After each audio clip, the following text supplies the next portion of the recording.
hybrid meeting. Participants in the room, please do not join the meeting in Zoom. Virtual participants, if you lose connection at any point during the meeting, you can reconnect by clicking the link or calling the number in your original email.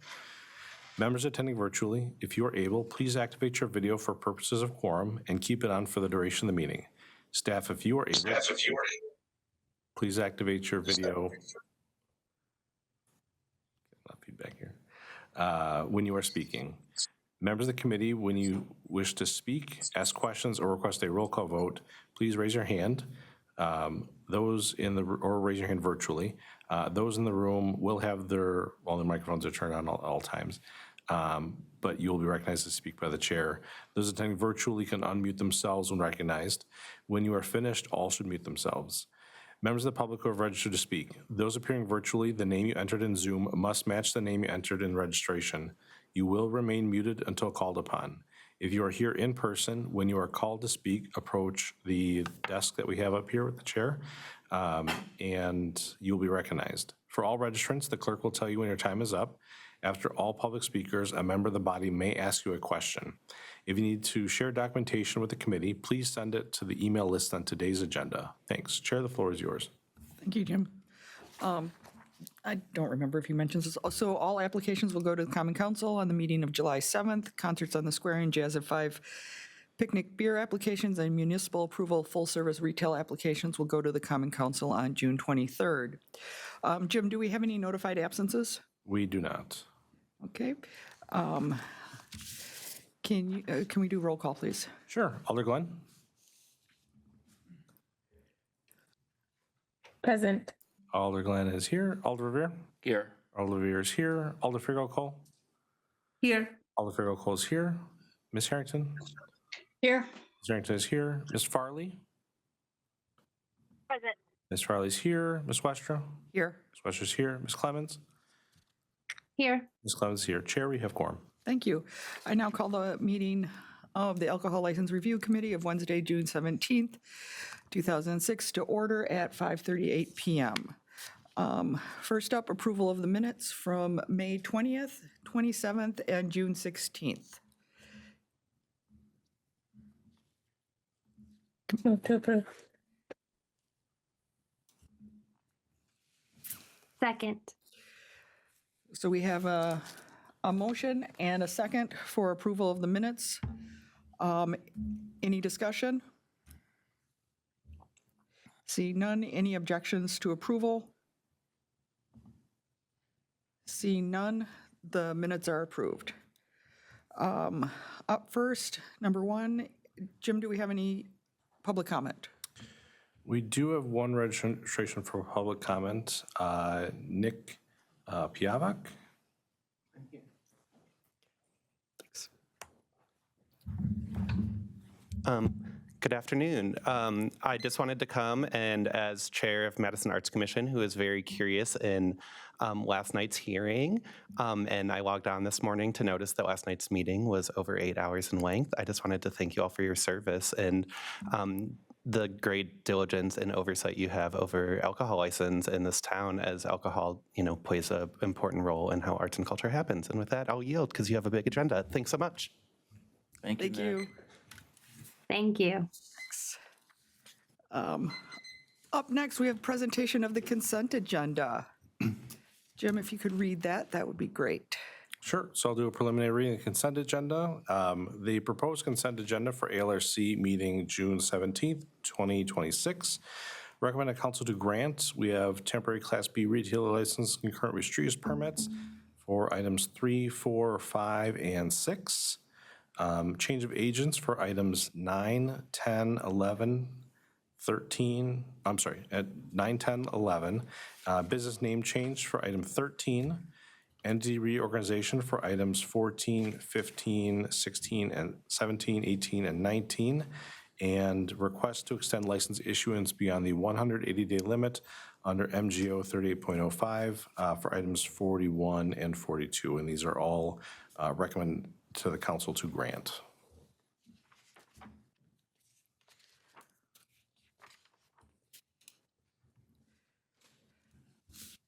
Any committee, would you like to exclude anything from the consent agenda?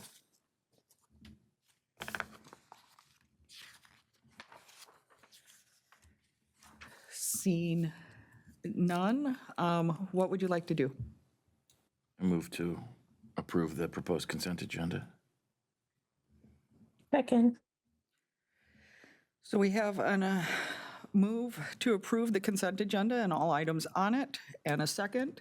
Any discussion? Seeing none. Any objections to approval? Seeing none, the consent agenda is approved. Jim, now you can officially read it off. Sure. So this is the consent agenda that was passed for tonight's meeting, June 17, 2026. All these actions have occurred to recommend to council to grant.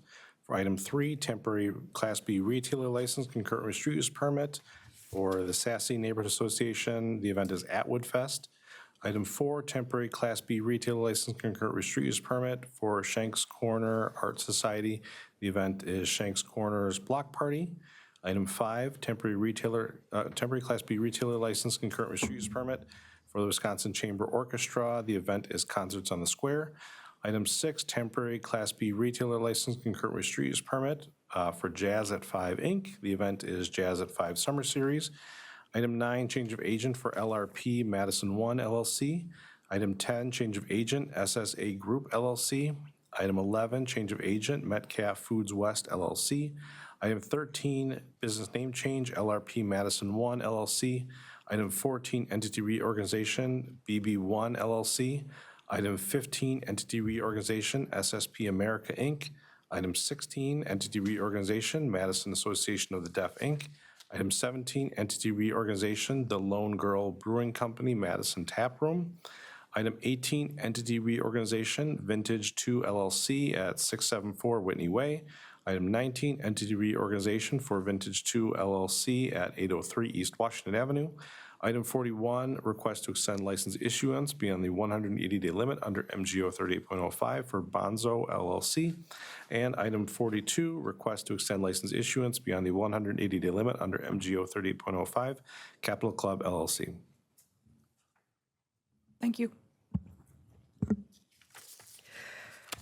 Up next, we have operator's license application number 2 for operator for Michael Strazing, establishment where employed Boulevard Lanes.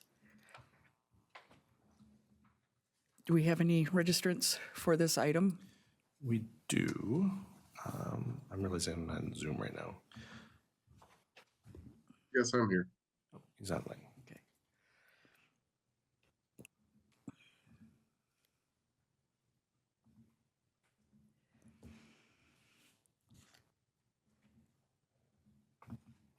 Okay, thank you.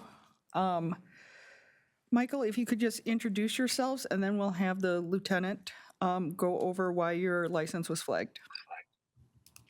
I'm Michael Strazing. I've been working at Boulevard Lanes for about a year now. Previously, I'd done bartending and serving at Tudo with a Touch of Sass on the Square.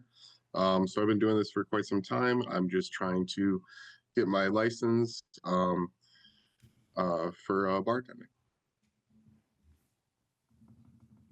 Thank you. Lieutenant, if you could explain to us why Michael is here in front of us tonight. Sure. My understanding is that this is the second time that he has been in front of this committee.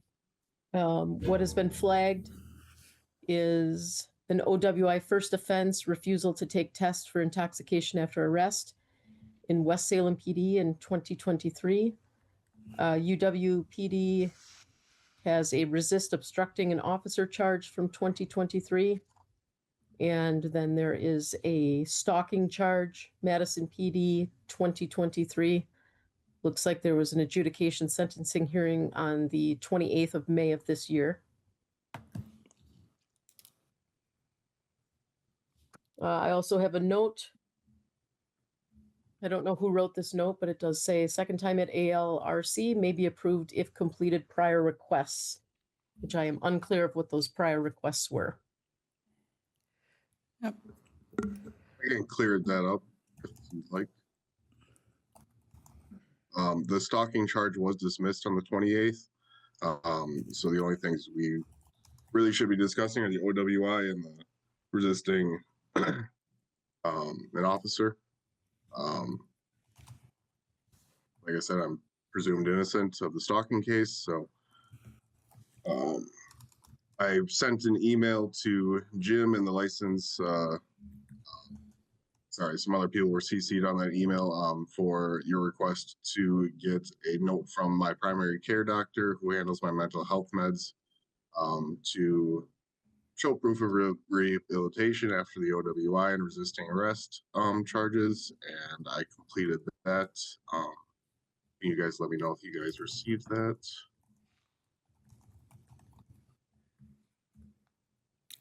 Jim, do we receive that? This would have been the attachment I had in the email Yep. with the agenda on Monday. Yep, that's what I thought it was. Okay, so Michael, last time you were in front of us, we had requested some items. And it looks like those were provided. So committee, do we have any discussion or questions for Michael after we've gotten and reviewed the items that were provided?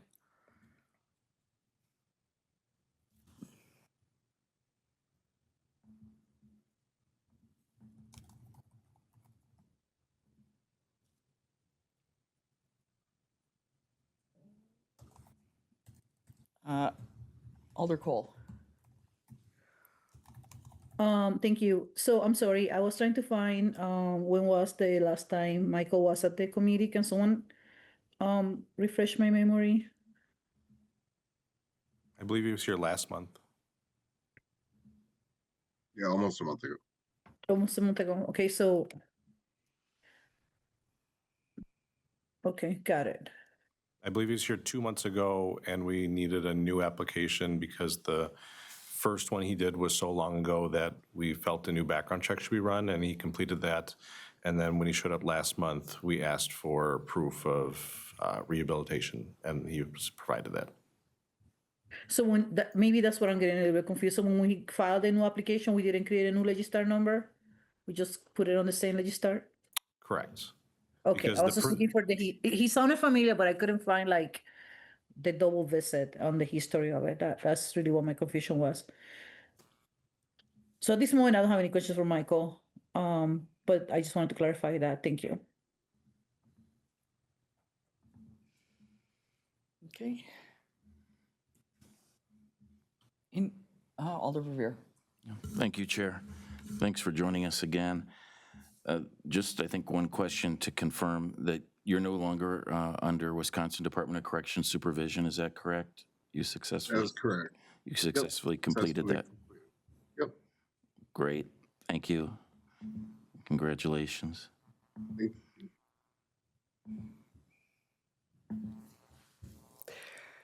I move to grant, Chair, if there's no other questions. I don't, The I applicant. don't see any. Second. Okay, so we have a motion to grant and a second. Any discussion? Seeing none, any objections to approval? Seeing none, item 2 is approved. Thank you, Michael. Thank you. Michael, just to let you know, so this is approval for a license that is ending in 13 days.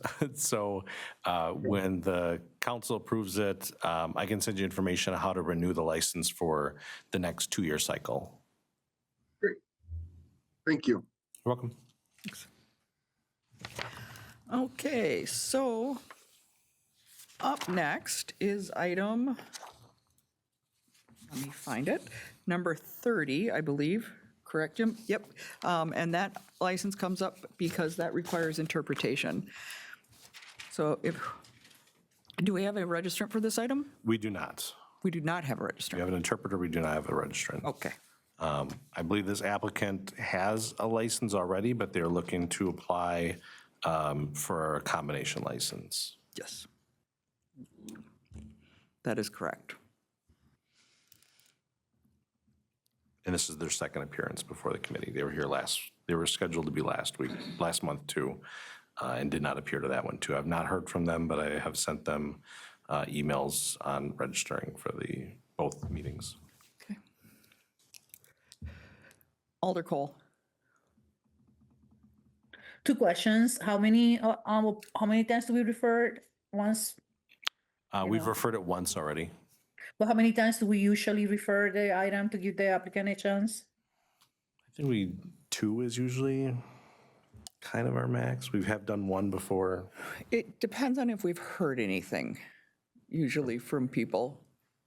So usually, we will place on file if we have gotten zero response from them. If there's extenuating circumstances, sometimes with two, we'll do that, or they've been trying to work it out and just not able to get here, or move it later. But it's up, committee, it's up to you with what you'd like to do with this item. Yeah, I think I'm going to ask for referral, but I also have a second question or a comment. This will be my first combination license, so perhaps when the time comes, or perhaps Amber can help with an email later to give us like a quick summary of what that means. Because this application was a little hard for me to follow, so it would be nice to have that ahead of time in case they show up for the next one.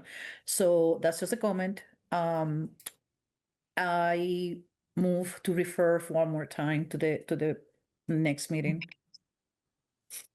Second. Okay, so we have a motion to refer and a second. Any discussion? Any objections to referral?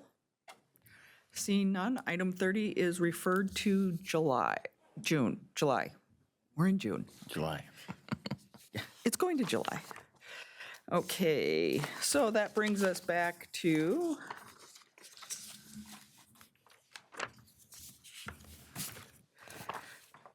item number 7, change of agent for Papavero, doing business as Ostia Papavero at 128 East Wilson.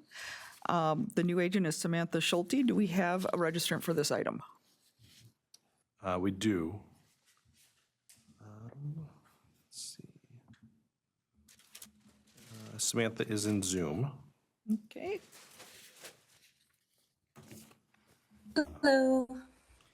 The committee recalls this is another one where we asked, the background check was flagged, which is why it was not a consent agenda. We asked for them to provide proof of completing driver safety. They did provide that. I think it's in the packet, and they sent it around. okay.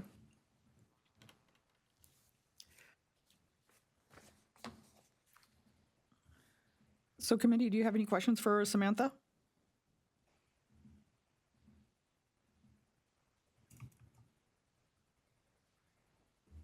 Alder Revere. Thank you, Chair. I don't have a question. I just want to thank you for coming back and for supplying the proof of driver safety plan. And if there are no other questions with that, I'd move to grant. Second. Okay, so we have a motion to grant and a second. Any discussion? Seeing none, any objections for approval? Seeing none, item number 7 is approved. Thank you, Samantha. Thank you so much. Up next, item number 8, change of agent for C-Note LLC, doing business as Liquid at 624 University Avenue. The new agent will be Benjamin Shirley. Do we have any registrants for this item?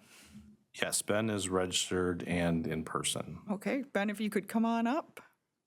This is the first time we've had this before us, correct? Second. His second, it was Okay. at last month's as Wasn't well. here last month. Okay,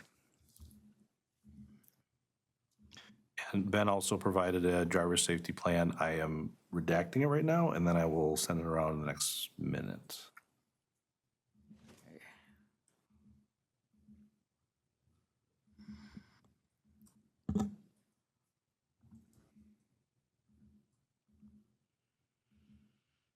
so while Jim is working on sending this around, committee, do we have any questions for Ben today?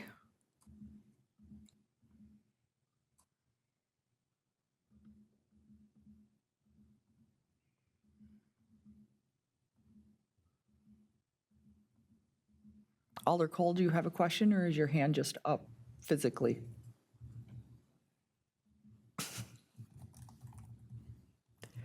Thank you for noticing. It is up by reflex. I'm not ready yet.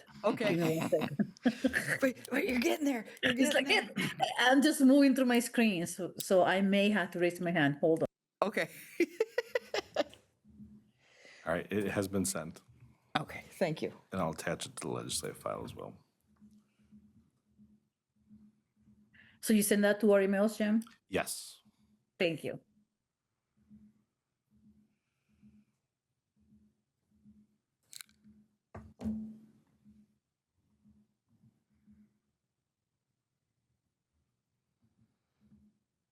Chair, can I ask Ben a question while we're reviewing this? Go ahead. I just have to ask, how are things going at Liquid, Ben?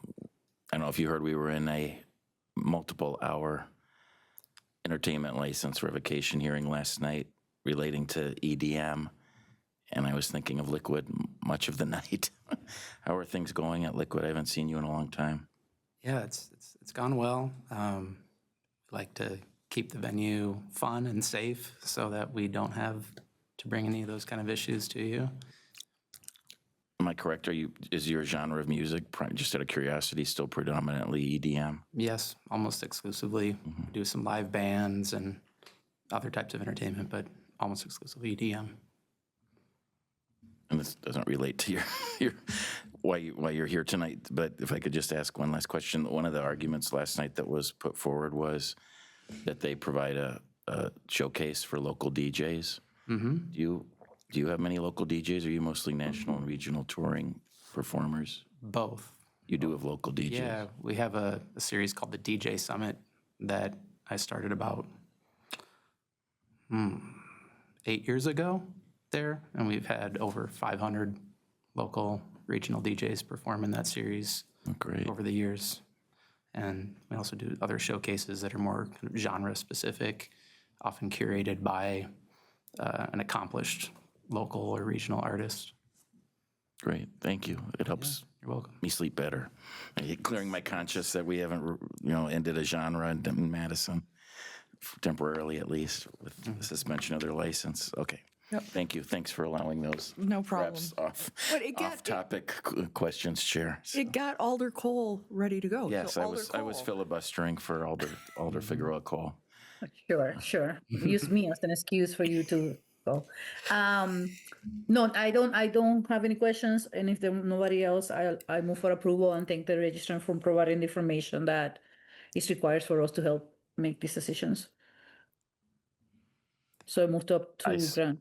I'm second to grant, but I think there might be others. Ms. Clemens?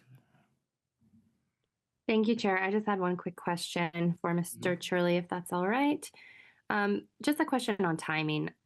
I see several years between the third OWI and the completion of the driver safety course. So just wondering if you could share a bit about why there was a lapse there, or if that was working its way administratively, and that's just how long it took to get enrolled in the driver safety course, or was there anything else you were pursuing in that interim time? Just any other context for us? It was, like I said, through the court system. It took time to process through the courts. The offense occurred in 2017, and there were some delays vaguely described by the judge, but that took it into 2020, and then COVID happened, and that delayed it even further. So that was in the court system for about 5 years. That's an extraordinary amount of time. So thank you. No other questions for me, and thank you for pursuing the driver safety course. Of course. Thank you. So we have a motion and a second for approval. Any discussion? Seeing none, any objections to approval? Seeing none, this item's approved. Thank you, Ben. Thank you so much. Take care. Have a good evening. Okay. Unless I'm out of order, up next is item number 12, a business name change for K Street LLC, doing business as Madison's at 119 King Street. And the new business name would be Madison's and Good News Cafe and Ice Cream. Do we have a registrant for this item? And there are other related agenda items as well for Madison's. Yeah. Take We'll them together. pull those up too. Let me find them. Right. We will also bring to the table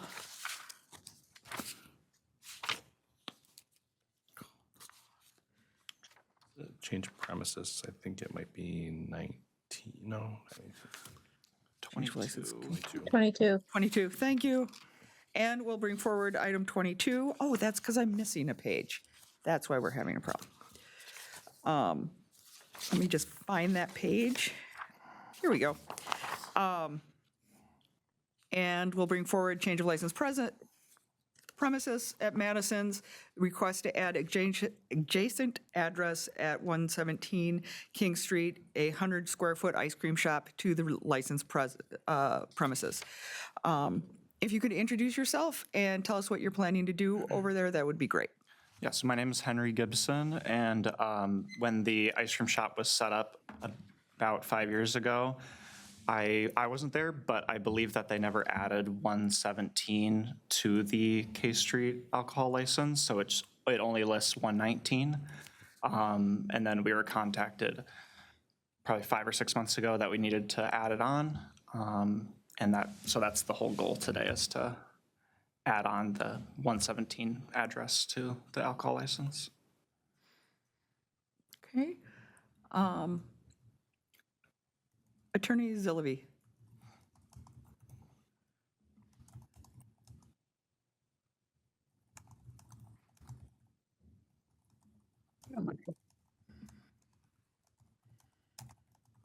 Hang on 1 second, sorry. Henry, you're not the liquor beer agent for the establishment, are you? I'm not, but I'm the general manager for the ice cream shop and Madison's. Okay, have you had a conversation with Eric Minton about these changes? Yeah. Because I emailed him and told him that the liquor beer agent needed to appear, or he needed to appear. Oh, okay. Because right now there's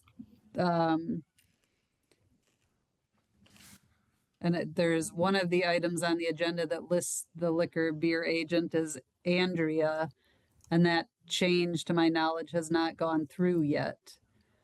And I sent Eric an email explaining all that and telling him that he needed to appear to effectuate the change for the agent. Okay. So the change in agent for Andrea is not official yet? No. There? Okay. Because she named herself as the agent, and she's not a member of the LLC, so she was not able to do that. Okay. And when there's a change like this, we need either the liquor beer agent or a member of the corporation to appear. Gotcha. Okay. Yeah, he just told me to come today, unfortunately. Okay. Alder Cole. Are you able to reach him out if we put this item on, if we table this item for him to call in the meeting? Yeah, absolutely. I think when I tell him, he'll probably just add me to the LLC, and then Yeah. I'll come back. No, I meant tonight. Oh, tonight, he's in Columbia. Okay, perfect. So no to that. So I just have a quick question, just so I want to, maybe the committee or the lawyers can help me out. Let me start with you for when you come back. When you said they told me that you have to come here to add the extension, who told you they had to come here? Eric Was did that it. zoning? Eric told me that I should come here just to get it all figured out. I can Alder Figueroa jump in. Paul. Eric Minton is the owner. Yeah. Alder. Yeah, I'm Is just trying it- to figure out who from the city. Is that you, Jennifer, or was that zoning Correct. changes or what? That was me. Okay, so was this, what I'm want to get at when this comes back to us is like, did zoning already establish the capacity for this thing? This already went through zoning? Eric has a You know? friend that he talked to a couple weeks ago. I forget his name, but he set it up. I think you might be referring to me. So I've run into Eric Minton twice. Oh, yeah, On so the I think you street. said I'm that. Mike Verveer. Okay, great to meet I you. ran into, yeah, nice to meet you too.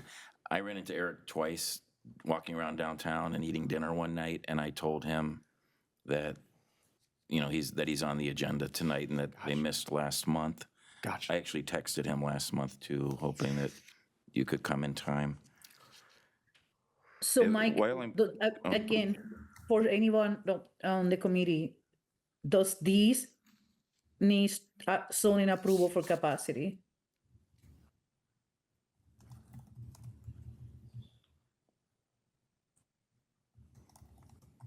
Looks like I don't know if Amber? Attorney Amber, McReynolds is seeking Attorney recognition. McReynolds, please. Thank you, Chair.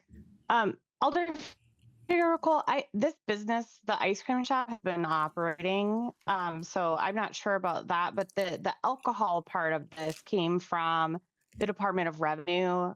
They noticed that this location was serving alcohol, and that this section of the premise was not on the description of the premise. So that's why this section, they were told that they need to add this section into for the change of premise for the license, if So that helps at all. Yeah, thank you. So it sounds like the capacity was established at some point because it was a business there, and this will come back to us as literally for a change of premises and maybe a change of agent in the future. Okay, thank you. I just want to make sure that we don't come back and we need something else from some other agency. Want to make it that No, it's clear. just a Thank you. change of the premise description. Perfect, thank you. I don't have any questions for the applicant, but it sounds like we may have to refer this for another meeting. Alder Revere. Yeah, thank you.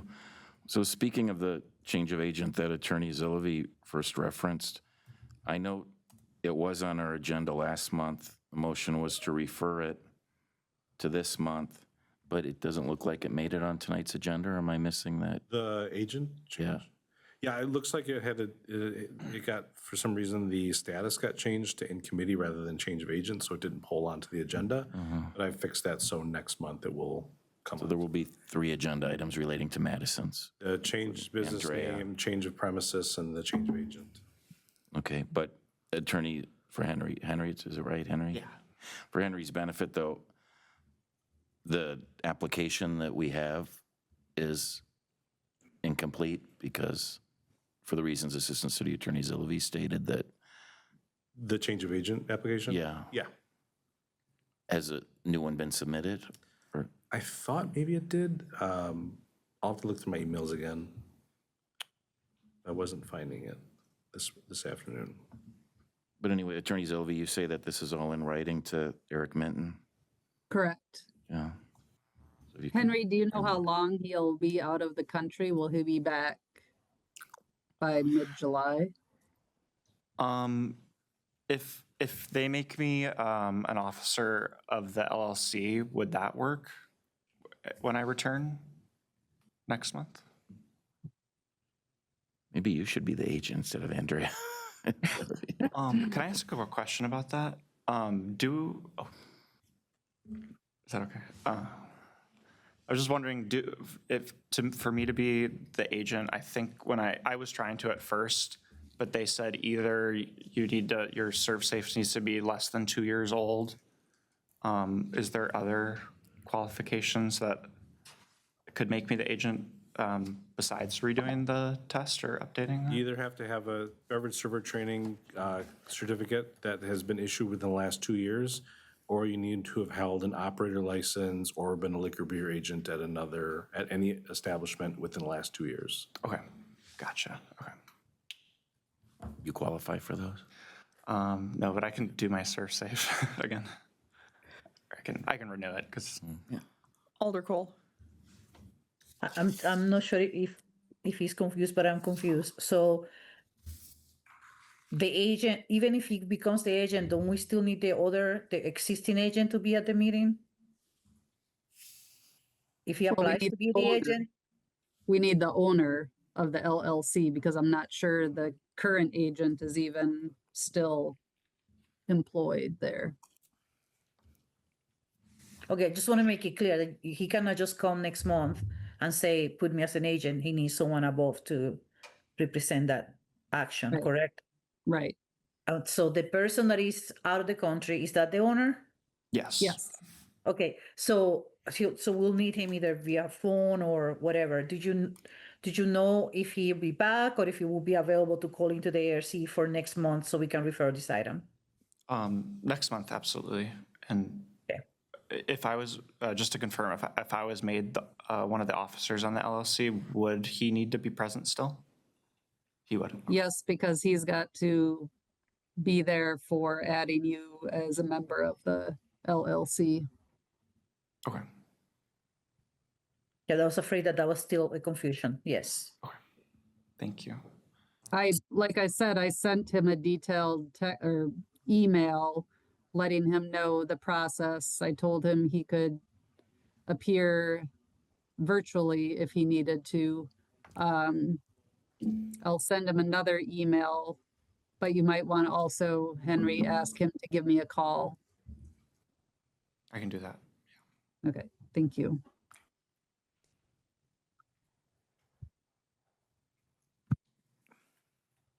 So committee, what would you like to do with this item, these two items, 12 and 22? Ms. Harrington?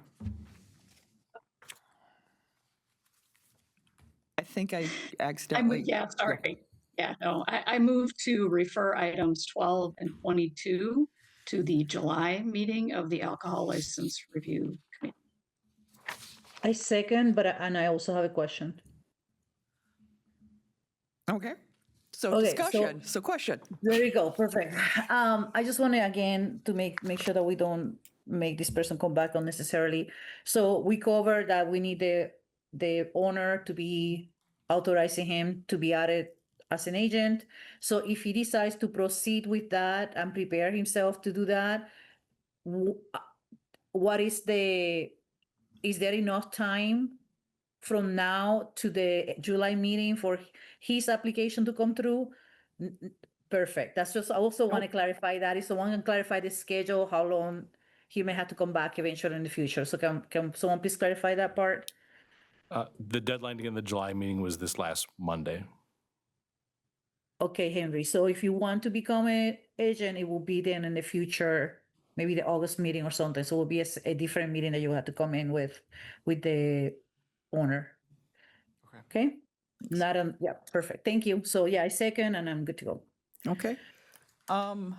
Jim, do we have any registrants for this item at all besides Henry? No, and I don't see Henry had registered, so if you just want to use the QR code on your way out and just. I think I did when I first got here. Maybe I did it online. Maybe you did, and maybe I need to refresh. Any other discussion, committee? Seeing none, any objections to referral? Seeing none, these two items are referred to the July meeting of the LRC. And thank you. Can I Have a ask good a night. quick question? Quick, yeah. Okay, so I need to bring Eric, Andrea, and then, but Eric needs to be here, absolutely. Yes. Okay. He needs to follow the letter that the attorney sent him. I don't believe Andrea needs to be here, though. She wasn't flagged by the MPD, right? I don't think so, no. No. There's not a face sheet It's on just, here. but we need So just Eric, not But we Andrea. need an updated application. Application that Eric signs instead of Andrea, right? Yeah. Thank you. Okay. Moving along, we're now to the change of license condition section, item 20. So change of license conditions for Red Sushi 2 LLC doing business as Red at 316 West Washington Avenue. And Agent Todd, I'm not even going to try, I'm sorry. Amy, that one also has two items. 21 Yes. as well. Yep. And item 21, which is a change of licensed premises for Red with a request to increase indoor capacity to 275. And this, for the committee's, for the explanation of the committee, so this licensee did come to the committee before to change their premises to update their capacity. The way it was filled out in the application was a bit ambiguous from what I think the intention was. Under the proposed capacity, the licensee wrote and that number, what we expected to be is what the new total capacity was, but what they completed is what the new space would be. And so that's how it was noticed on the agenda, to only add it to that number that they're adding, rather than what the new sum would be of the new capacity. But what also needed to be done is there's a condition on that license that clearly states what the capacity is. So it wouldn't have been able to be expanded anyways without changing that condition. And so these are two applications to then make that new capacity, that sum total of what was the existing space, the new space, as well as changing the condition on the on the license to update that capacity number. Okay. So we have the current, which is 125, 92 outside. Proposed is 275, 92 outside, because they've added the new space.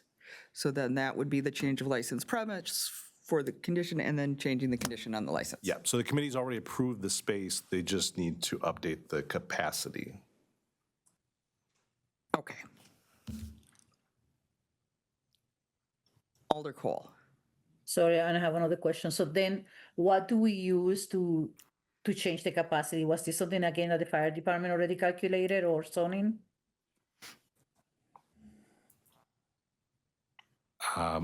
You could ask the applicant, I don't know the So answer. let's bring the applicant on. Okay, thank you. So if the applicant can explain to us what they're doing over at Red, that would be great. Yeah. Yeah, can you hear me? Yes. Hi, good afternoon, everyone. Good evening.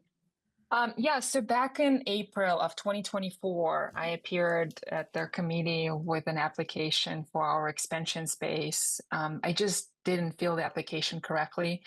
I only included the floor plan of the new space and the capacity of the new space. But what I should have done, I should have combined the capacity of our old space plus the new space. So yeah, the zoning is approved, construction is done. We're already operating in there. We have events. You know, I was just recently at the committee asking for entertainment license application, removal of the condition. So all of that, you know, is done. It's just when I submitted the renewal of a liquor license for this year, the city clerk just flagged that as like, hey, your capacity is wrong, because we currently only listed that you're allowed to have 125 people inside plus 90 people outdoors.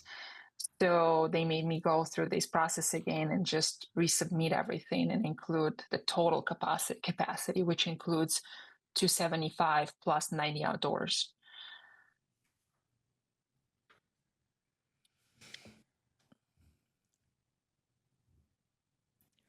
Alder Cole. Thank you. And again, to confirm, you got the sign and everything already established by the zoning and fire department? Yeah, that's correct. I mean, our architect had to go through that process before even, you know, construction permit had to be established. So yeah. Okay, thank you. Yeah.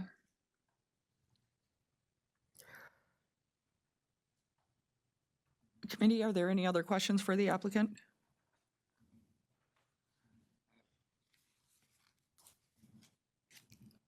Are there any questions for staff?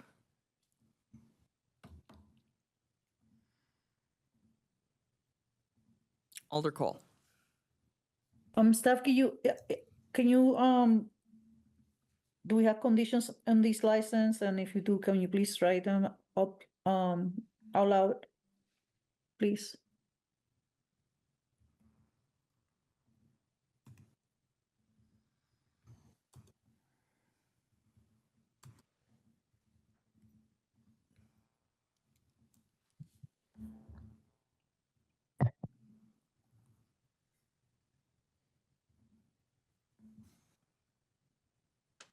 Sure.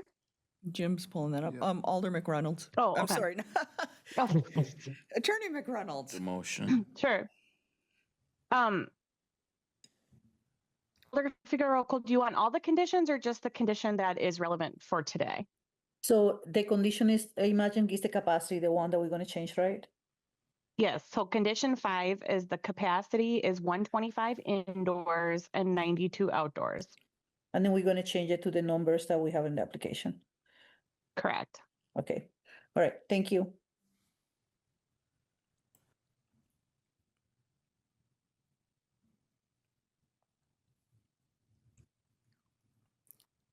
So committee, what would you like to do? I move to grant agenda items 20 and 21. Second. Any further discussion? Seeing none, any objections to approval? Seeing none, items 20 and 21 are approved. Awesome. Thank you so much, everyone. Thank you.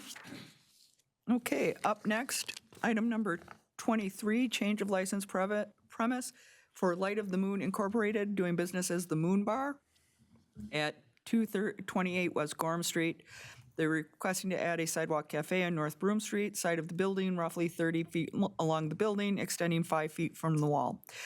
And the agent is Jeff Rude. Do we have a registrant for this item? We do. Jeff is in Zoom. Yes, I'm here. Good evening, everyone. Hi, Jeff. If you could let us know what you're planning on doing over at the Moon Bar.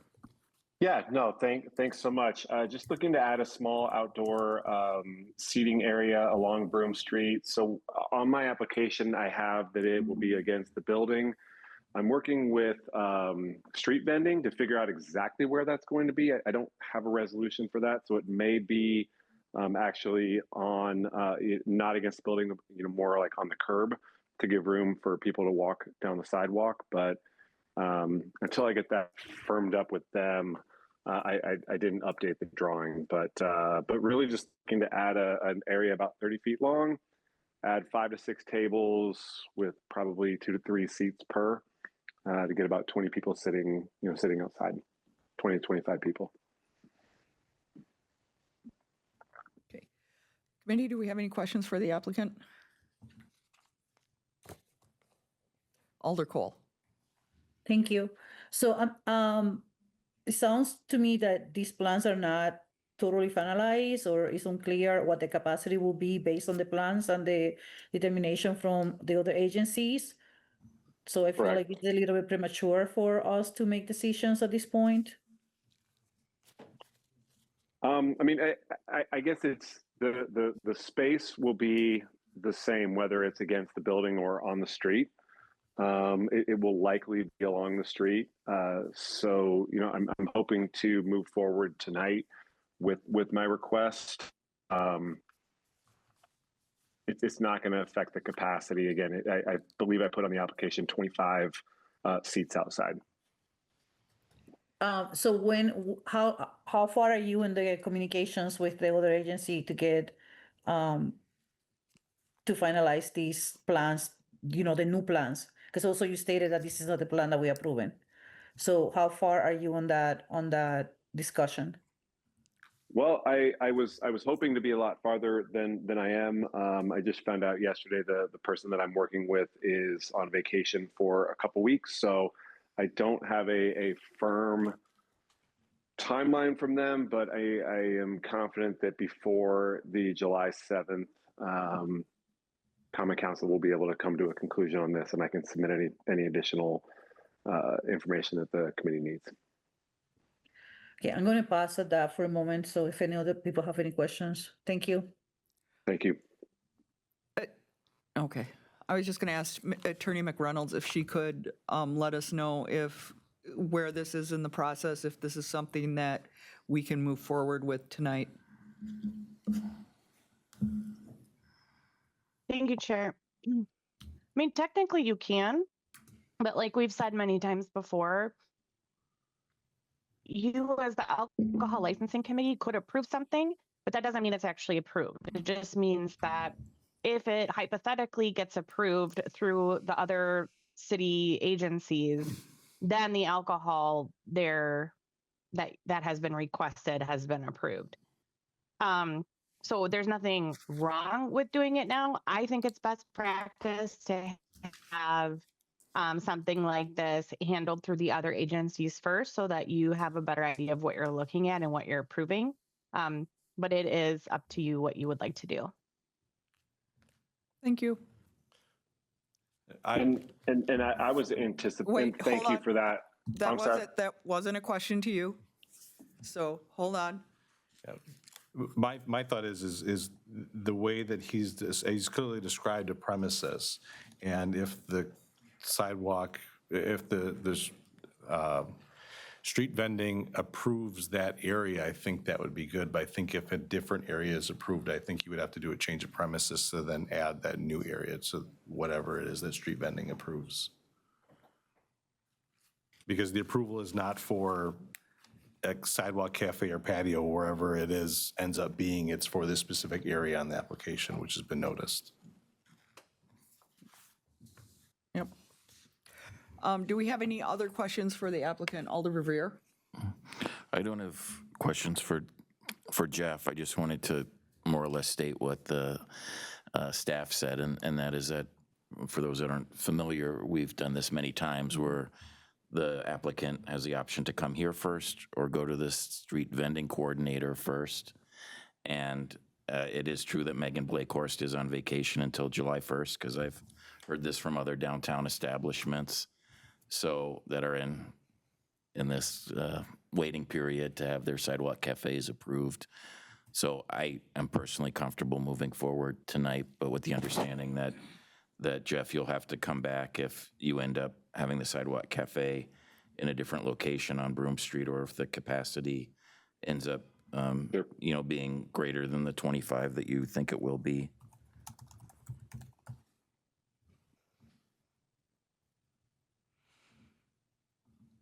So bottom line, we've done this before, Yeah. where we approve it before Megan does. Yep, Alder Glenn. And that it only requires, just for those that might be confused, unlike private property, outdoor seating, this is city public right-of-way, sidewalk cafe, so it only requires the approval of one city staff member, not the plan commission, not going through zoning, et cetera.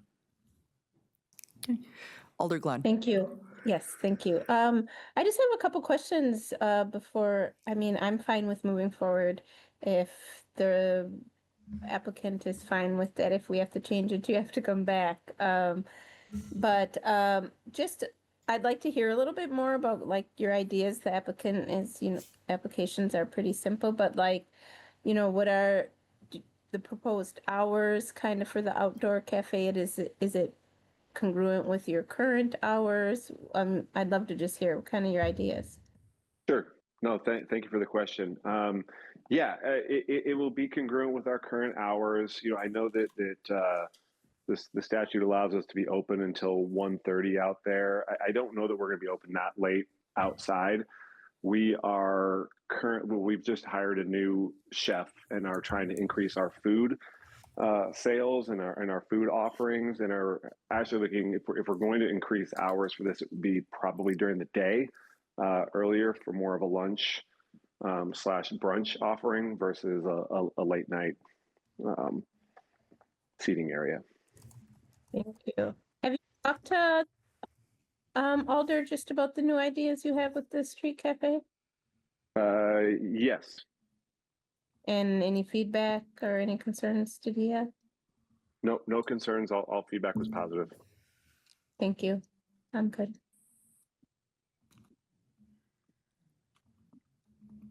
Ms. Clemens. Thank you, Chair. A question for staff. I was looking at the current license, and there's capacity of 314 listed as a license condition. So just clarifying, would we also need to, if we approve this item, also need to include in our motion a change to the license conditions to increase to 340, which is what's on the application, cumulative, or would we handle it differently?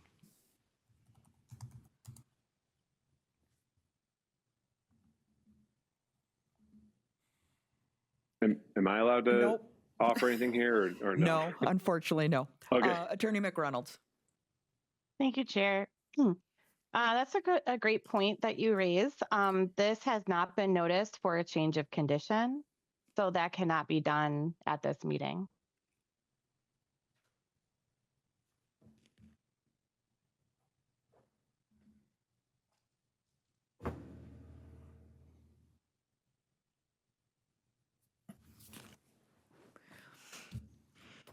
So that means we can't make the change of license premise because it also needs a corresponding change of license condition, correct, Amber?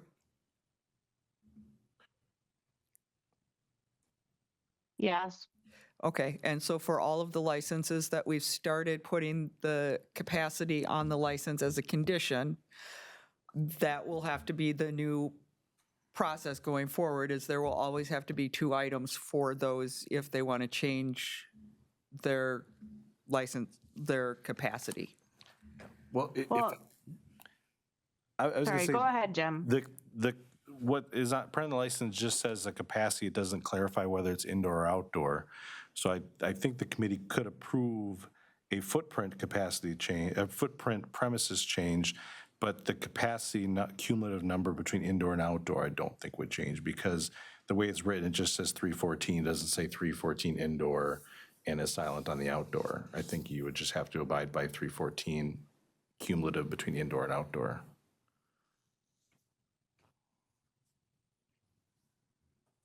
Alder Revere. Thank you. Jeff, if I could go back to questions of the applicant, please. What is your official capacity on your sign from the city that you have posted? So we are at 314. I have spoken with a couple different agencies. I'm not looking to expand that. This is simply just adding an outdoor seat. We will abide by the existing 314 capacity. Thank you. So indeed, the sign inside does say 314. Technically, I think it says 315, but yes. Okay. Yeah, But I was going to say your Sidewalk Cafe application says 315. I was just wondering what the inconsistency is. What's hanging on my wall says 315. That's what I put on the application. Okay. But you're testifying that you have no intention of adding 25 or whatever the number is to the 314? Nope. Which is fine. We've certainly seen those in the past too.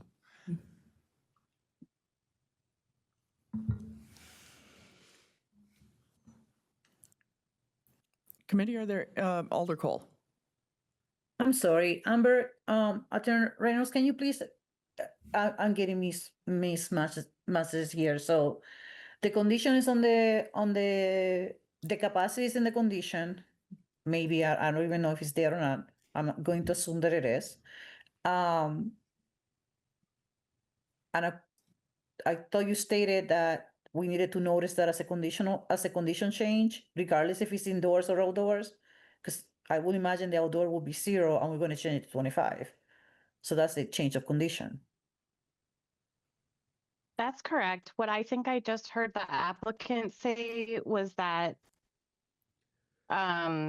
even though I think the proposed capacity they're saying is 315 indoors and 25 outdoors, that they're not planning on going above the 314 total.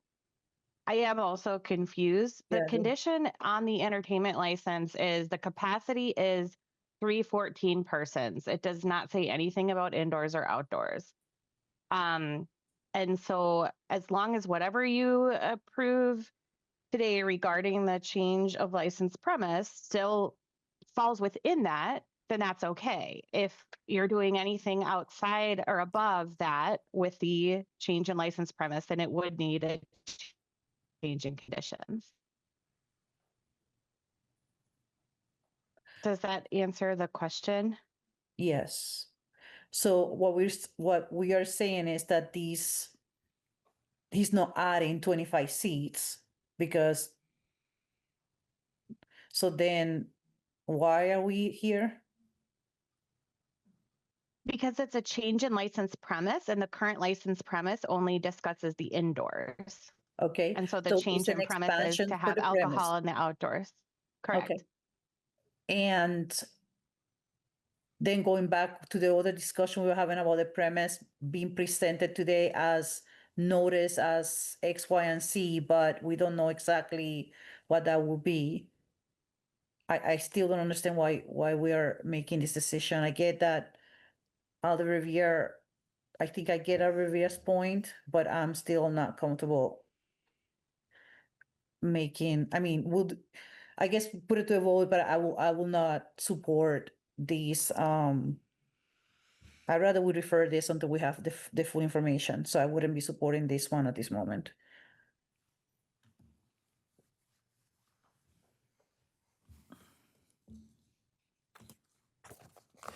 So committee, if someone will make a motion for something, that would be great. And then we can get into discussion around that. I move to approve. I second, again, with the understanding that the applicant must return if the city street vending coordinator approves a different configuration than what is before us. Okay. So item 23, we have a motion of approval and a second. Any discussion, any further discussion on item 23?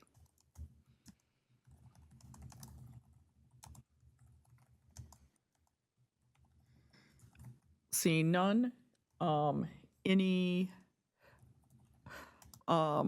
objections to approval? Alder Cole? Yes, you can put me as a no. Thank you. Thank you.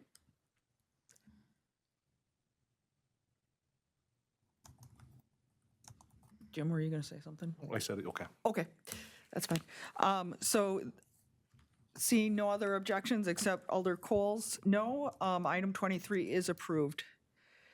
Thank you, Jeff. Thank you, everyone. Okay.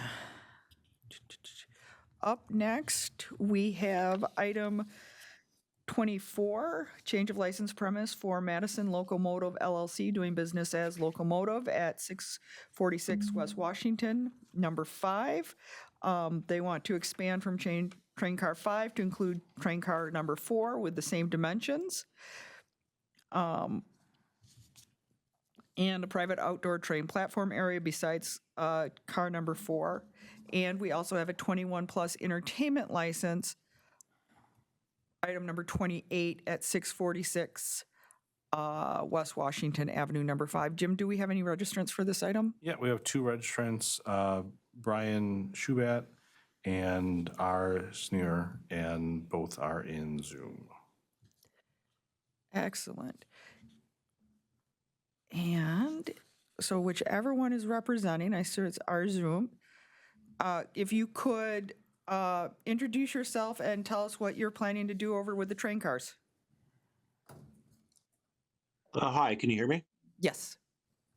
Great. Yeah, this is Rob. So we've been operating in train car 5 on the West Washington Avenue, right beside Harvey House there. And we would like to expand the liquor license to the adjacent train car. That's train car number 4.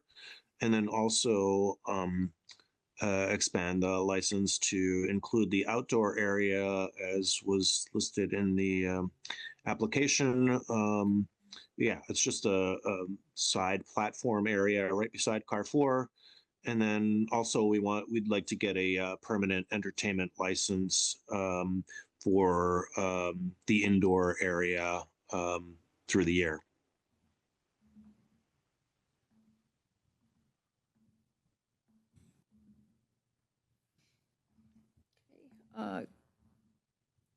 Alder Glenn.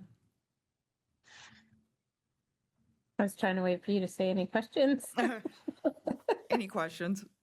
Okay. That's fine. I just want to, I think on the application we might have a correction on item 24, it lists SNIJUR, and then on 28 it lists SNIHUR. So I don't know. And it looks like it's the second according to what he's showing up here. But I just wanted to say that. And then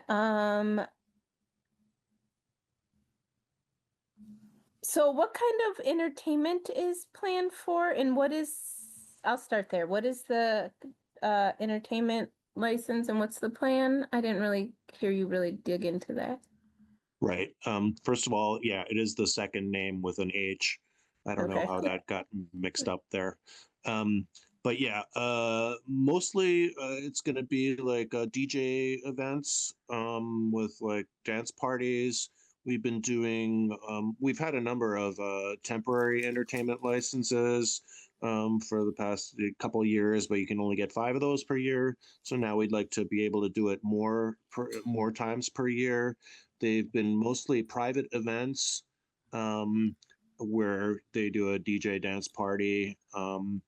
We're not looking to do it like every weekend or anything like that, but just, be able to do it more than 5 times per year, mostly for private events.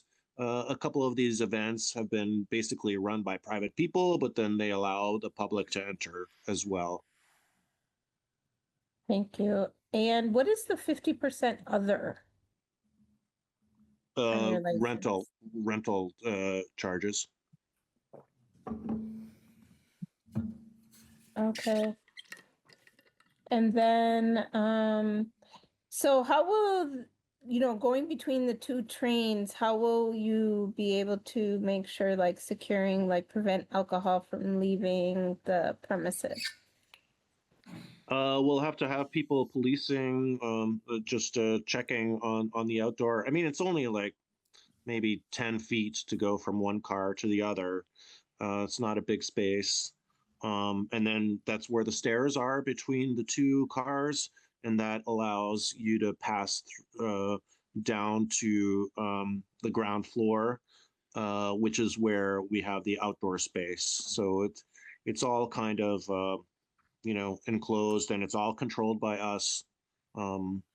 We submitted some leases, the lease for both of those cars, so I hope that's sufficient. Thank you. What kind of music do you plan on? Is it like live music, DJs? Are these like ticketed events? It's mostly DJ events so far. We hope to be able to do maybe some smaller live music things, but we haven't done that too much yet. But yeah, mostly DJ events. Electronic stuff, dance music. Most of them, as I said, are private. Most of them, people are invited, although we've had a couple of them where they offer tickets. So it's kind of a mixture. Thank you. I see Attorney Zillaby with their hand. You to stop me. Attorney Zillaby. Hello, thank you. So are you primarily a venue that rents out to other parties? Like, is it mostly just a private event space? We've been doing a mixture of private events as well as kind of a open bar to the public. So that was kind of a bit of a problem with our business model. People didn't know if we were open to the public as a bar. They show up and like, oh, it's a private event, and you can't come in. So, with having the 2 train cars now, we can have a private event in one train car and keep the bar open to the public in the other train car. So that's really the motivation for expanding. And can you walk us through your process for private events? I mean, people rent them through the website, and we're pretty flexible as to what people want to do. And if they are having dance parties, like we'll have to have people that are monitoring the door, checking IDs, all of that stuff. In fact, we actually do a lot of like birthday parties. That's our main gig. The dance parties are not really that frequent, but it seems like they're becoming more frequent than 5 times a year. So that's kind of why we're asking for the entertainment license. So when somebody rents it out, who's serving the alcohol? Oh, it's staff from Locomotive. Yeah, it's completely run by us. They have to get all their alcohol through us. Yeah, we handle all of that. You provide the bartender, you provide security, We provide the bartender, we provide security. Sometimes people will provide people that are taking tickets and checking IDs at the door. So, yeah, but. Did you say sometimes they provide people who check IDs at the door? We've done that before, but most of the time we've been doing that. Because you understand that ultimately you are responsible for what goes on at the property. So it's really not a good idea to assign that task out to somebody who's renting the space. Okay, understood. We will do that in the future then. Have you talked with the Madison Police Department about your plans for this space? I tried to contact them today based on Alder Verveer's suggestion, but I didn't get through to the lieutenant. Okay, thank you. It looks like Brian wants to say something. Hello? Can Hello? you hear me? Yes.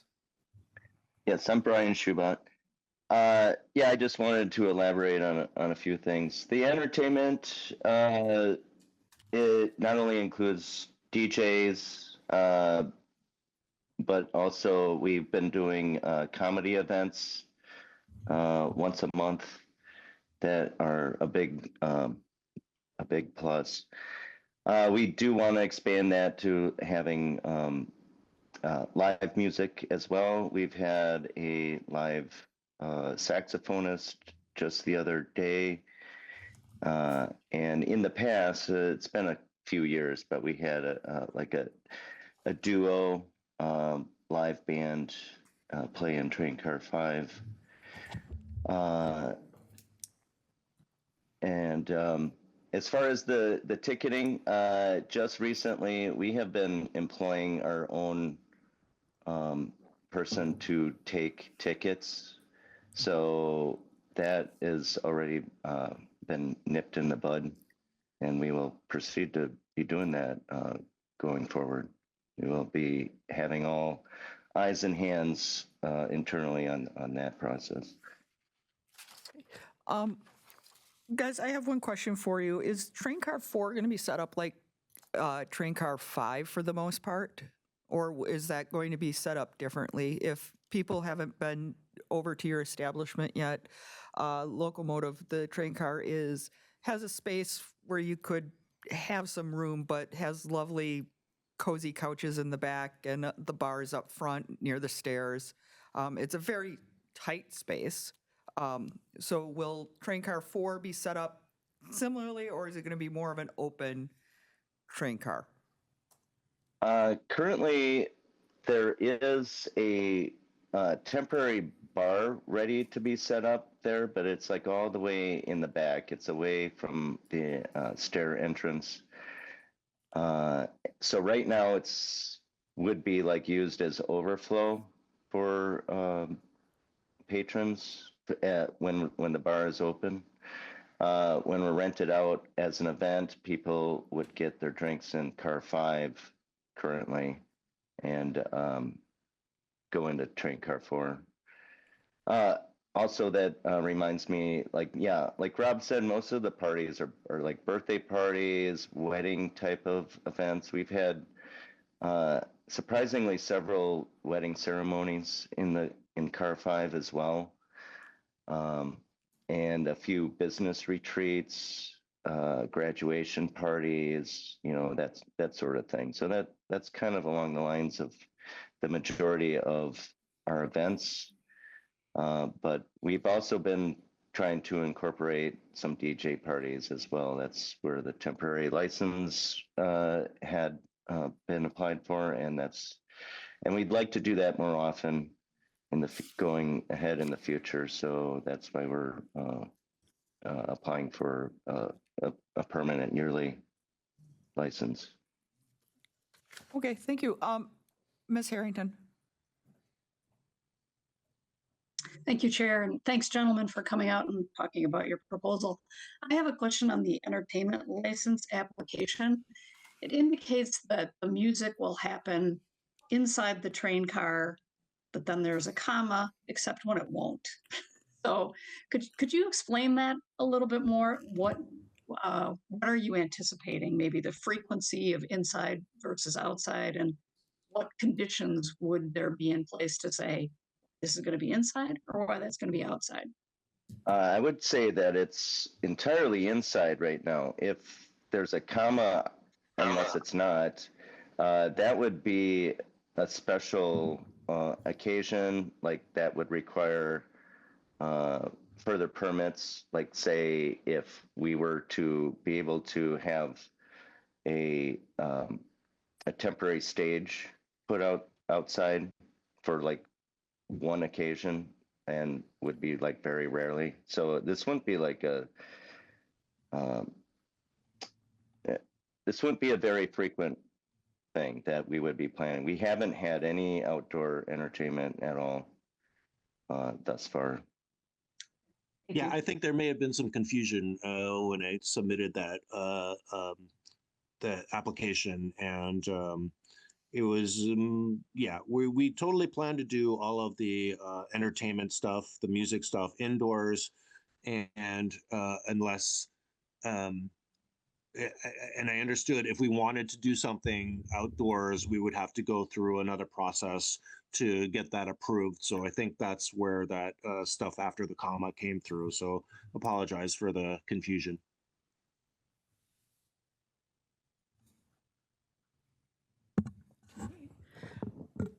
Lieutenant Hannah.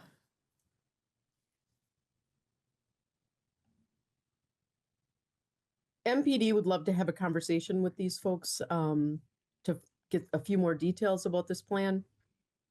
I also want to make sure that they have my phone number because I was sitting at my desk all day and my phone didn't ring. So if you wouldn't mind writing my number down, it's 267-1194. And we can make arrangements to have Captain Hartman and I meet with you about your plans. 267-1194. Correct. Got it. Ms. Clemens. Thank you, Chair. Question for Attorney McReynolds, I guess. Similarly to the last item, unfortunately, I just looked at the license. There's something on there. I just want to make sure we're okay.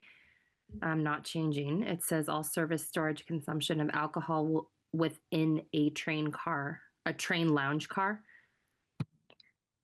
Within one car of two cars, okay, but it doesn't mention any outside space. Is this something that would have need to be noticed and applied for, or are we okay? Well, that is the description of the premises. So this is noticed as a change of premises. It's not listed as a condition. Okay, great. Yeah, I see that. Thank you. Thank you. Alder Glenn. Yeah, I'm really sorry, everyone, if someone asked this. I was busy reading through two different things and looking at the license too, like Ms. Clemens. It says on here about checking IDs, and it just says no underage people will be served, and LM personnel will review fake ID strategies such as asking for second ID and reminding customers of law. So could you just explain like what your policy, how you all check IDs? Just thinking the 21 and up entertainment license puts you in a different category for being responsible with that. I think what I meant to say was that we are going to be checking IDs and trying to figure out how do you identify fake IDs, and one way of figuring out if people have fake IDs is to ask them for a second ID. Yeah. I'll just tell you, I see Lieutenant Hannah has her hand up, so I'll bet you she has some, and that's what she wants to talk to you about. But there's actually machines too that you swipe it through and it lets you know that. So I'll let Lieutenant Hannah go, but thank you very much for answering. Lieutenant Hannah. Thank you all. Our central CPT team actually does training with establishments that serve alcohol. We can explain to you how we prefer that you go about checking IDs. There are machines, like the Alder said, that are available that a lot of bars downtown use, and we have found a lot of success with those. Certainly, our folks can meet with you and talk more about all of that stuff. But I do recommend a training for you and your staff as things progress here, and if you do get this, the permission to do what you want to do. But again, I think a meeting with us and a meeting with our CPT team, it definitely would be in order. That'd be great. We'd love to learn like new techniques for dealing with fake IDs and such. I wasn't sure if those machines were required by licensed establishments or what the deal was there. Not required, just highly recommended. Attorney Zillivi? Sorry, Lieutenant Hannah. Thank you. I've heard a few things that raise red flags to me. In addition, in 2023 and 24, there were some operational concerns with this establishment. And I think the prudent thing would be to refer this so that they can meet with MPD, and then we can have a better idea of what their actual plan is and how they plan to operate the two cars. That's it. Thank you. Thanks. Alder Cole. I actually agree with that. So if there's no other comments, I would like to make that motion to refer, if no one else has any other questions. We can move any other questions into discussion. So right now we have a Okay, motion sure. to refer to the next meeting of the ALRC, so the Second. applicant can have time to meet with the police department. And Alder Glenn, was that a second? Yes. Okay. So we have a motion for referral and a second. Any discussion? Alder Verveer. Yeah, thank you, Chair. If I could, for Attorney Zillivi, even though we're obviously referring these two items, could you explain what the operational issues were? Did they involve law enforcement, or is this the zoning issue when they tried this a couple years ago and then dropped their request? It was zoning, and then there was one incident that comes to mind with law enforcement that was related to, I believe, to underage drinking.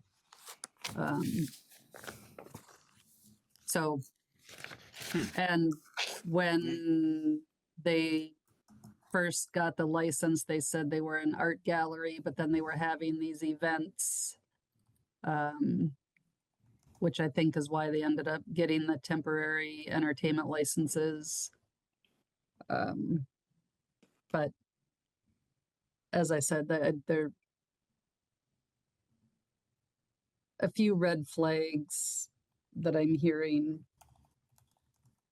in their responses to questions, and I just think it's a good idea to have them meet with Madison Police so that things are solid when they start out. Yes, Okay, yes. Yes, agreed. Sorry. Sorry. You can't, this is discussion between the committee and city staff. If we have any questions, we'll direct them directly towards you, but you can't speak unless asked. Alder Verveer? Yeah, I'll just say, thanks for sharing that, Attorney. If you are able to track down what the incidents were in the past, I'd appreciate seeing that in advance of next month's meeting, because I wasn't aware of any of those issues. I recalled the zoning issue when this identical request to, not the entertainment license, but agenda item 24, they had made that almost exact request to us in, I think it was 2022 or 2023, and then it was dropped and had never been approved by zoning. And I had a conversation with the applicants about all the zoning requirements, especially for the outdoor food and drink use, that hopefully now they know what they need to do for that. Correct. I will find that information and provide it before the next meeting. That would be great. The other thing I'll just mention is, until I spoke with them, they didn't know that it was a good idea to reach out to the Central Police district captain. So if I could just quickly ask Jim, I know on the application for an entertainment license, it doesn't say anything about contacting the police. Do they receive any other information encouraging them for an entertainment license to contact the police? Because if not, I think that would be a good practice. Yeah, typically when we hand orange signs out, we'll also include a little card that lists the public meeting dates as well as a brochure where we write in the specific alder for that location, circle the police district captain, and then my information is provided as well as the number for planning to find the neighborhood association. I do know we have a number of new hires. I don't know if they've been following this, but I definitely follow up with our office to make sure that it's being done uniformly, that for any time we're giving an orange sign out, that they're advised to reach out to those 4 individuals. Great, thank you. Thank you, Chair. Thanks. Any other discussion? So currently we have a motion for referral and a second.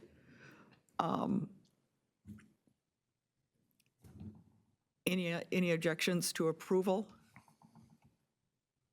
or referral? Seeing none, these 2 items, items 24 and 28, are referred to the next meeting of the ALRC. Thank you, guys. Okay. I'm just going to take a quick pause and ask Jim, we've got severe weather coming through. We're under a tornado watch, but it looks like that may be changing in the next hour or so. What do we do in the situations of a tornado warning in the building? I believe probably definitely get to an interior away from where the windows are. Okay, so we would Need a recess. recess the meeting? moment, yeah. Okay. Just awareness for everyone out there. This building isn't going away. Just don't want to be near the windows.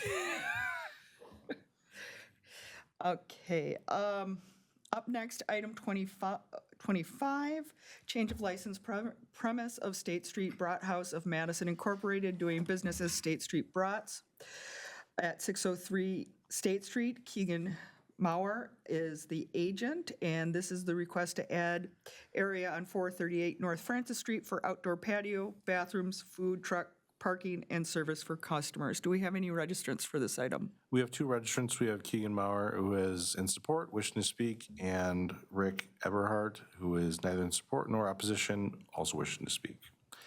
And Keegan is in Zoom. Okay, Keegan, thank you for being with us tonight. If you could tell us what you guys are planning to do over at State Street Brats with the expansion. Yeah, thanks for having me. Can everybody hear? We all Yes. good? Yep. Okay. Just a quick precursor. We do not own the building yet. The building owners have approached us with a potential sale, and we are talking it through with them and negotiating and figuring out if we were to even take it over, the building over, what would be possible. One of the major contingencies on a plan would be to see if the ALRC would approve a patio expansion. That's one big part of it. That's why I'm here today. The other side of it is we would just take the building over and continue it running as a mixed-use commercial residential building. But my main point of the meeting today is to see what is feasible if we follow all the rules of the committee. My understanding is that we are able to do this. We are zoned for mixed-use commercial. The other building is 438. So it's zoned commercial and we could do it. We've had soft approval from zoning. We've had soft approval from another few entities within the city as far as what's possible. My understanding with the ALRC is specifically that as long as we connect the building via walkway and it's an extension of our building premises and patio, that this is something that would be approved as a patio expansion. So basically another service area and another patio in our building, create an outdoor patio space. So that is our idea. That is what we want to do. But in order to take this project on, we would have to commit, well over six figures, multi-million-dollar decision. And it's not a decision that we could make in good conscience without speaking to the ALRC and stating our case or what we want to do and getting, I don't know what can or cannot be approved tonight, but I'm looking for some sort of soft approval that if we were to follow all the proper steps with zoning and all of those things, we were able to create a walkway from inside of our building that would connect to this new patio, that it could and would be approved if we follow all of the rules of the Urban Design Commission, rules of the ALRC. If we do everything by the book as we're supposed to, if that is something that the ALRC would approve for us. Before I recognize Attorney McReynolds, I just have a clarifying question for you guys. This is the building right behind you guys on Francis Street between you and the parking garage, correct? That is correct. And would you be... We are connected via driveway at this point. Would you be removing the building to make a patio or... So there's two options. If we are not, if this is something ALRC is like, no, we would not approve something like this, we would take the building on and keep updating the building and just run it as it's currently run right now as a rental property for mixed use commercial. They have residential and commercial in that building. Okay. Attorney McReynolds. Thank you, Chair. So my advice to the ALRC, as you probably know, you don't have authority to grant kind of hypothetical licenses or I think what was referred to as a soft approval. That's not something that we do. So, I think there's just a lot of unknowns here, and my recommendation would be to refer this until the applicant can provide more information and have the necessary approvals from other What city information agencies. do you need, Miss? Did you see my supporting documentation at all? No, you don't talk right now. So that is my advice to the ALRC. Thank you. Committee, are there any other questions? Are there any questions for the applicant?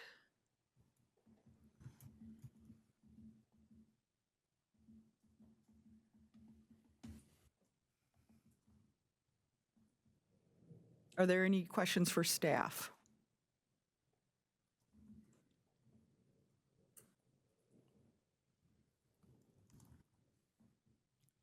Jim, you said we had one other person wishing to speak? Yes, we have Rick Eberhardt. I'm not seeing... He's here. Oh, here. Rick's been here since before we started. You can come. Yep. Mainly here because my property is adjacent to the proposed purchase property. So I just wanted to, I'm not sure how that'll impact me. I have concerns. I don't know, from what I've heard tonight, you like to get input from the police department. Mike has been my alder in the past, so he knows the area really well. I'm not sure if the police would endorse adding more alcohol consumption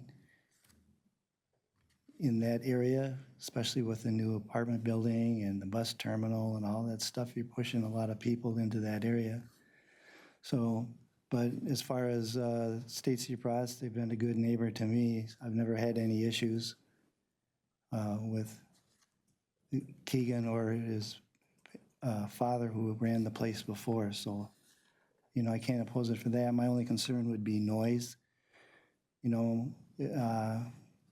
I guess there's too many unanswered things. Are they going to have live bands? That wouldn't be very good for my tenants. I'm one of the few affordable housing left in the downtown area. And so I don't know if it'd be harder to rent apartments if you wanted to open your window and listen to live music I guess I'd be concerned if there's any other things that would impact me with, say, trash or extra lighting. If people are going to be able to exit, Keegan showed me some of his pictures, and so it's all preliminary, so I guess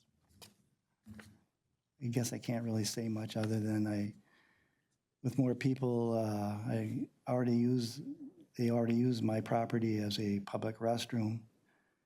And, yeah, he knows. And I was wondering about the hours and entrances. So those are all issues that would affect me. Other than that,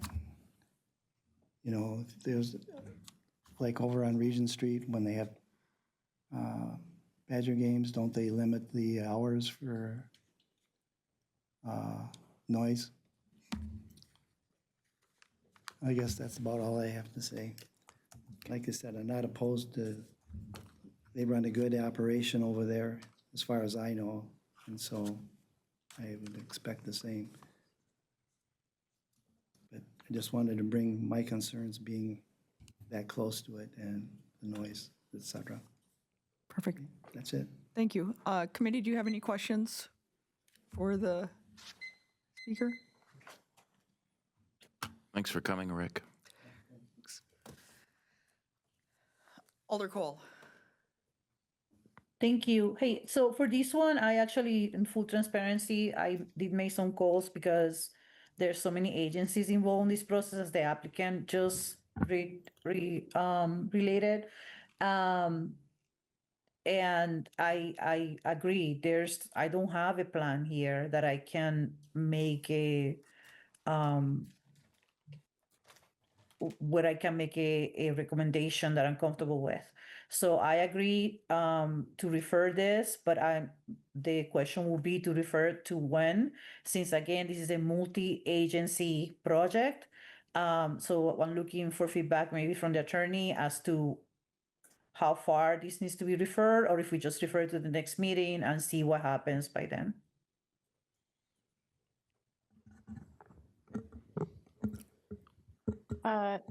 Yeah, so I don't think that referring to the next meeting really makes sense, unless I misunderstand something. What I heard is that the applicant is applying to have an alcohol license at a property that he does not currently own.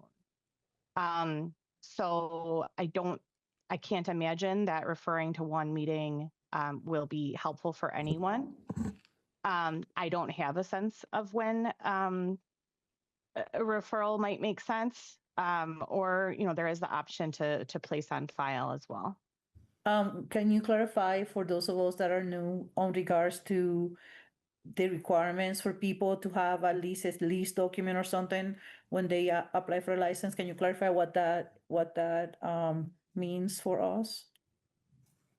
Well, yeah, the person applying, or in this case, applying for a change in premise, has to have control over the space. So either as the owner or as someone with a lease documentation that they can operate there. So it's a requirement that we have as part of the process. People cannot come to the ARC without that documentation. That's what I'm trying to get at. Okay. Yes. So I'm going to let other people speak if they have something else to say, but I'm ready to put a motion forward.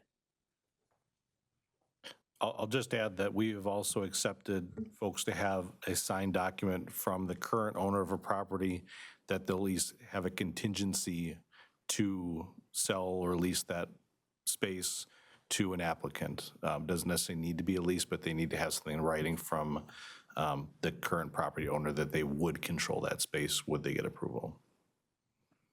Thank you for that clarification, Jim. So in the future, when the other agencies get their input, he has that option to include that as part of the paperwork.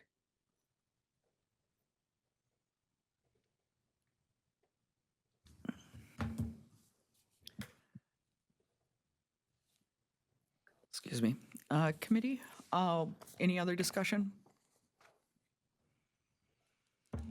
Alder Cole, did you make a motion? Can I ask a question? Not right now, no. I didn't make a motion. I mean, again, there's nothing here for me to make a decision in something so large. So I'm okay with putting to put it on file without prejudice so they can come back once the rest of the city agencies and committees make a determination. I would second that. Okay, so we have a motion to place on file without prejudice and a second. Committee, any further discussion? Seeing none, any objections to placing this on file? Seeing none, this item is placed on file without prejudice. Yes, without prejudice is important. Thank you very much, and we hope to see a firmer plan from you when you're ready. Up next, we are moving on to the municipal approval of full-service retail alcohol sales. First up, item number 26, municipal approval of Timber Hill Winery doing business as Servato at 202 North First Street, space 470. Do we have any registrants for this item? Amanda Steffel is registered and in Zoom. Hi, Amanda. If you could introduce yourself and just let us know what's going to be going on over on First Street. Hi, yes. So my name's Amanda Steffel. I'm the owner of Timber Hill Winery. We're located in Milton, and we are going to be opening a second location at the Madison Public Market. We are going to be offering wine and tapas in space number 470.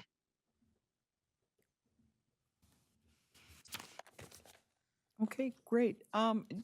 Jim, could or Attorney McReynolds, just for new members of the committee and people out there, what exactly is a municipal approval of full service retail alcohol sales? Since this is a new law that's really only come into effect the last 2 years. Attorney McReynolds. Yes, thank you, Chair. This is almost exactly the same thing that the committee saw a month ago with One Barrel's approval of their stall at the public market. So the reason that this happens this way is that producers of alcohol, so wineries, breweries, or distilleries that produce their own alcohol are permitted through the state and not through the city. And so because of that, if they want to open a kind of side location to sell either their own products or now anyone's products, they apply through the state to get a state permit. And part of that application, the AB 105, is the name of the application. Part of that application is they come to the city first for an approval before it goes to the state. This is the first time and the only time that you will ever see probably this approval. Once you are done with it, it goes to the state. We don't get it again for renewals. You don't get it again for revocation or conditions or anything like that. It's a one-time deal. And so what we did in the last full service retail approval was put some specific answers in the AB 105 to forward to the state. And I would recommend that the committee do the same thing for this application. And I can pull that up. That's part G, correct? Yeah, so, sorry, let me just get there. Yes, so the part that the city completes is part G, that's for municipal use. Last time we, or you, in G1, you answered yes for the scope of limiting alcohol beverages.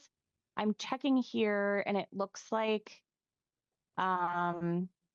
in one part of their application, they are saying, I think they're saying they're only going to serve wine. And so if you want that to be the case, that they only are allowed to serve wine and not add liquor or beer later, then you would want that to be specified in G1. So you would put yes for limiting the scope, and then you would put in section 3 to describe that they'd be limited to wine sales only, and then, or to wine only. And then for 2 would be yes, and that operations may not begin until all city approvals are complete. So this was the same situation where the whole build out probably has not been completed, and they don't have all completions from the city that they would normally need to come before the ALRC as a regular license applicant. But because it's going to the state, that's a condition that we did last time for One Barrel, so that then it is kind of just pending until they get everything approved from the city, and then the state could approve it. So I can, anyway, let me know if you have questions about that. Thank you. Okay. One thing, I forgot to ask for recusals and disclosures. So I have to do my standard disclosure for this. For anything public market related, just disclose that my husband is on the Public Market Foundation board. So do we have any questions for the applicant? I think the first thing I'll ask is, you are just planning on serving wine, correct? Nope. So that's why I had my hand raised. So we are planning to also do a couple of craft cocktails. It won't be a full bar or anything, but we do offer a couple of craft cocktails. And so the application should have that on there. Since One Barrel is going to be a neighbor, we likely won't be selling beer, but we do want to offer a couple of craft cocktails. Alder Cole. Where in the application is that? Because I just realized that I was looking at this on Sunday and I couldn't find how to word the conditions, but then I see question 21 says, that's where the attorney is referring to, where it says what alcohol beverage will be offered for sale, and the only one that was checked was wine. Then I see how will customers be served, and you have samples and on-premises and off-premises consumption. But where does it state anywhere in here that there's something more than wine? I think the only thing that I found was what the premises, like 19, what the premises look like. And I'm sorry, this is kind of a new application for us, so I struggle a little bit with it, to be honest. I think you're correct, Alder. I think if they're planning to offer cocktails, I think they should have select something else as well in number 21. May I speak? Yeah. Yeah, the question was, sure, go ahead. Okay, there was an altercation to the application, and we submitted it to Jim, where after the initial application, we submitted another application where we checked the box where we were going to be serving alcohol. Okay, thank you. Yeah, I'm not sure if you guys have access to that, but there was an edit to the original application where we did change it so that it wasn't just wine. Okay, so Jim? Let me see if I can find that. Thank you.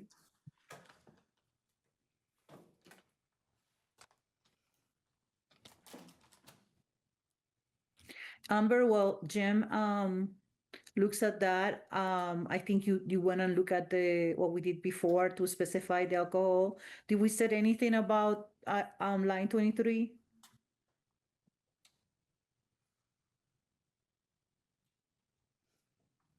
over how customers will be served. Mm-hmm.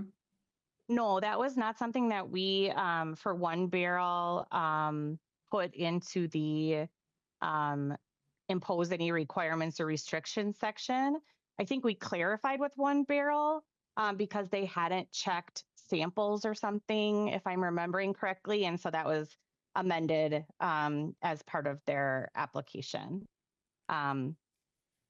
So if an applicant, again, while Jim goes, does that, and as a matter of process, if an applicant only had checked one of the three boxes or two of the three boxes, will then we consider putting that as part of the G statement? You could, and if they're having, you're talking about question 23 about if it's samples on premise or off premise. Yes. You could. Okay. I mean, also like this kind of just goes into the, ether. And then this is our recommendation as the municipality.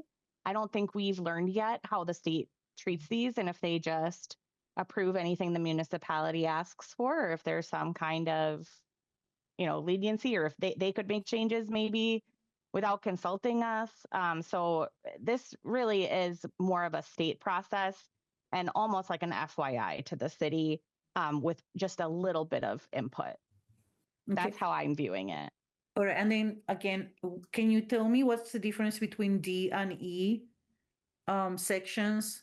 Yes. I see some wording was used, but then the boxes on on E, I think. Yeah, E for 21 is different than the ones above.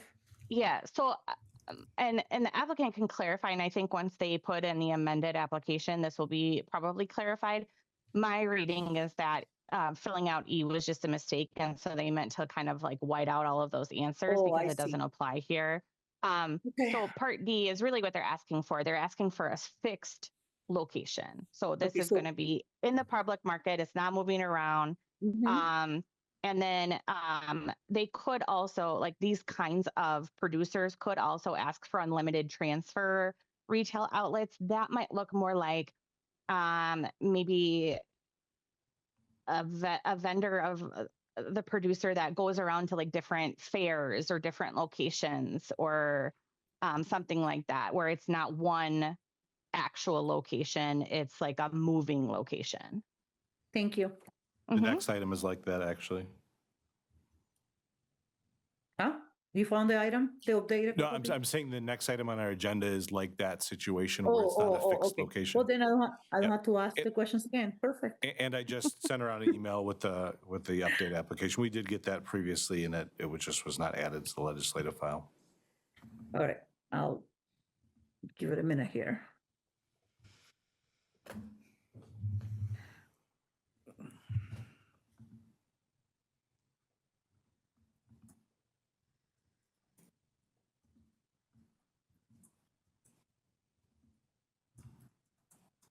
Good.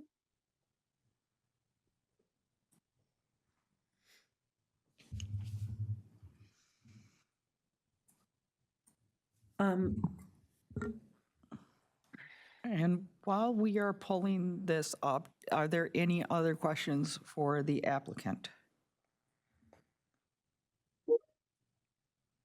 Ms. Clemens. Thank you, Chair. Just a very quick question for me as I review the amended application. I thought when you were speaking to us a couple minutes ago, you said the intent was not to serve beer because of your location next to One Barrel, but I see beer checked on the application. So just wanting to confirm that your intention, that you want permission to serve all of those types of alcohol, even if that might not be, your focus. Yeah, we want to have permission.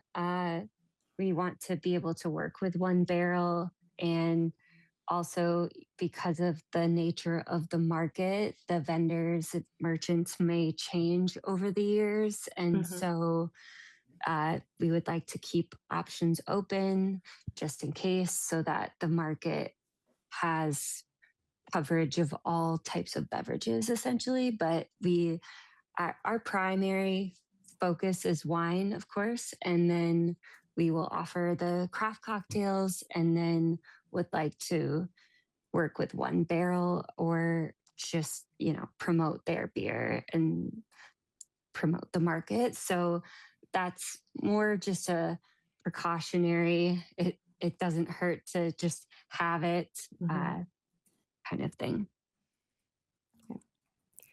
Thank you. And then this is maybe a question for staff or for other committee members, just consideration as I'm thinking out loud about our various public market applications.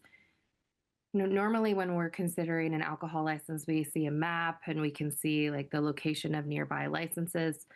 For the public market, it's like a drip, like no, like it's a surprise whenever we see these applications. I'm just wondering if we have any access or insight into the future plans, so we have an idea for like the density or the proximity of various establishments selling alcohol for context. I can speak to the clerk's office and say we've not been provided anything or have access to anything that explains who is operating and in what area of the public market area. So we expect that these will continue to just kind of pop up and we'll deal with them one by one. Yeah. Okay. Thank you. No other questions for me right now. One question I have for the applicant. Are you also planning to serve food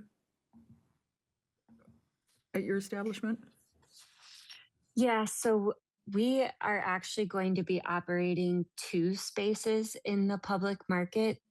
So space number 470 is the wine bar space where we will be offering tapas style food. So just some small plates, charcuterie, bruschetta. And then we are going to be operating space number 460 next to us. That will be serving pizza.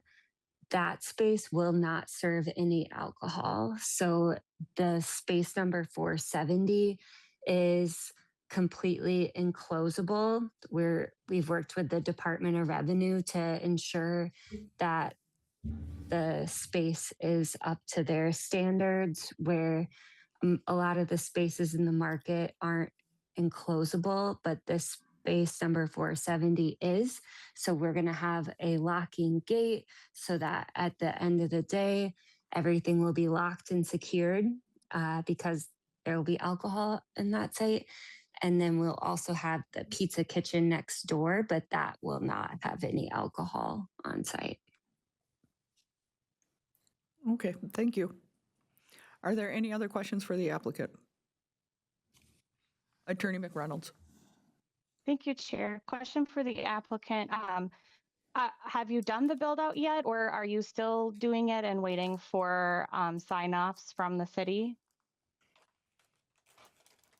I would say the build out's probably 60-75% done. We've already gone through some different, I know the electric was approved. So we've been going through different stages. I'm not sure exactly where we're at in the approval process, but the build out is near completion, and the grand opening date has been set for July 23rd. And we are on track for construction to be done before that. And so assuming we can get our licensing and everything, we hope to open for the grand opening on the 23rd. Great, thank you.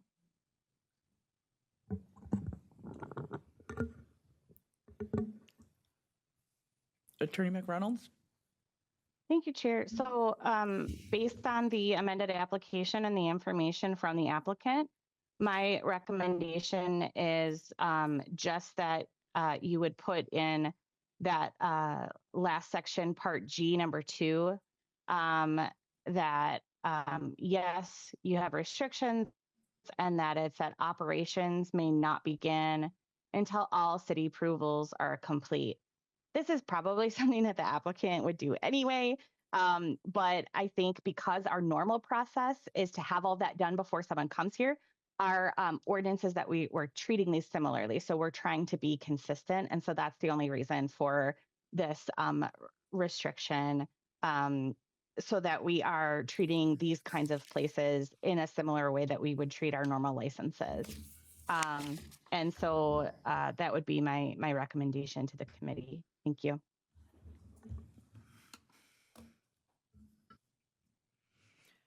Alder Cole. You're on mute. Wow, it's been a while. I moved to grant with the language that Amber just mentioned. I don't know if Jem, you wrote that down. I didn't. So it would be, we would answer no to Part G, question 1, in which we're not putting limiting scope of alcohol sales, but answer yes to Part G, number 2, to indicate that operations may not begin until all city approvals are complete. Correct. That's my motion. Second.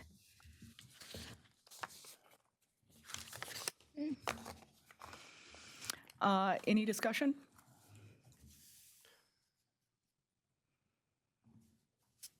And Jim, could you just read back the motions for me and Mike, since we were having a side discussion? Sure. Give me 1 second. So it was to approve this, and then on the application in Part G, question 1, answer no, in which there's no limit to the scope of alcohol sales, and then answer to Part G, number 2, that the answer yes, and that operations may not begin until all city approvals are complete. Thank you. Any discussion on this? Seeing none, any objections for approval?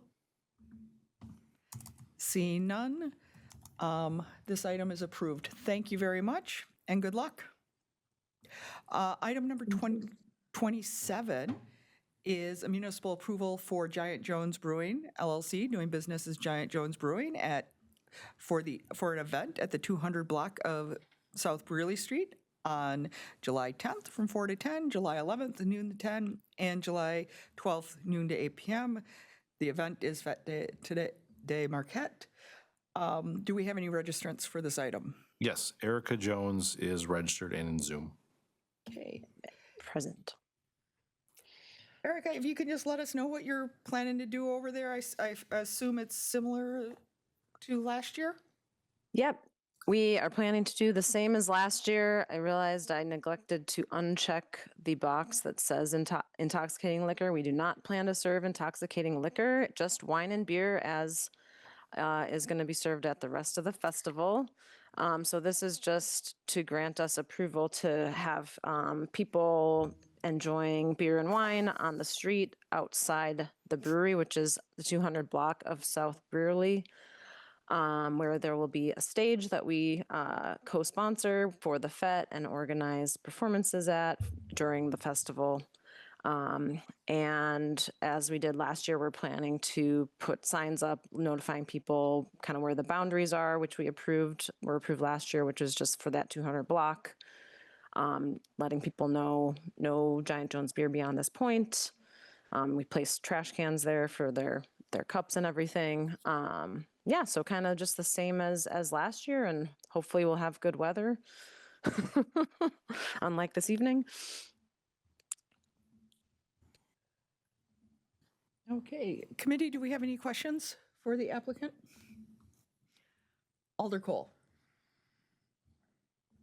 Thank you. I'm sorry. Can you clarify again what the application should say for line 21 or line 19, whatever that is?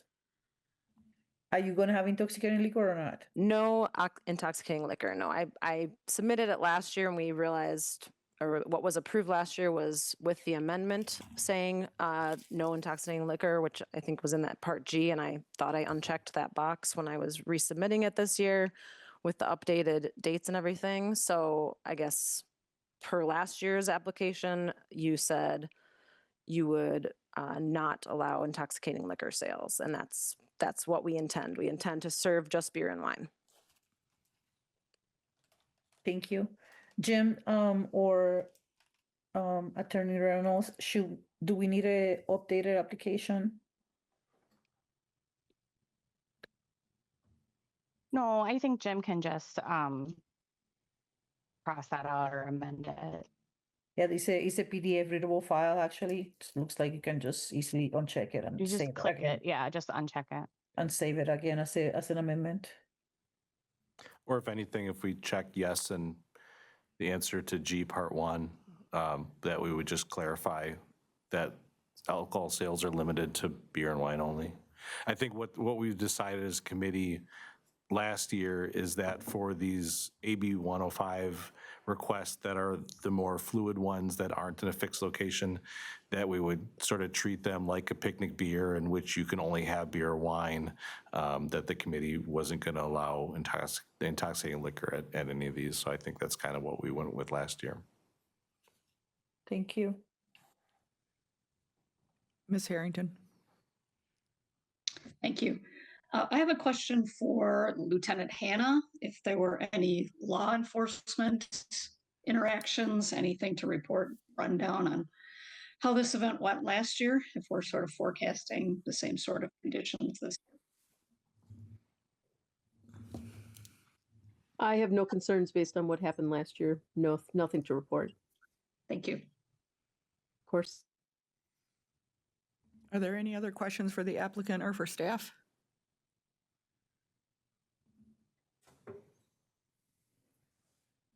Ms. Harrington, do you have anything? I see your hand is still up. No, but as long as I have an open mic, I'll move to grant approval. We'll see if we get a second, if anybody wants to keep. I'll remember to lower my hand now. Did anyone second that? Yeah, I did. Okay, so do we need some language? The language to be repeated, right? Yeah, so we need to move approval and specify how we want the boxes filled out.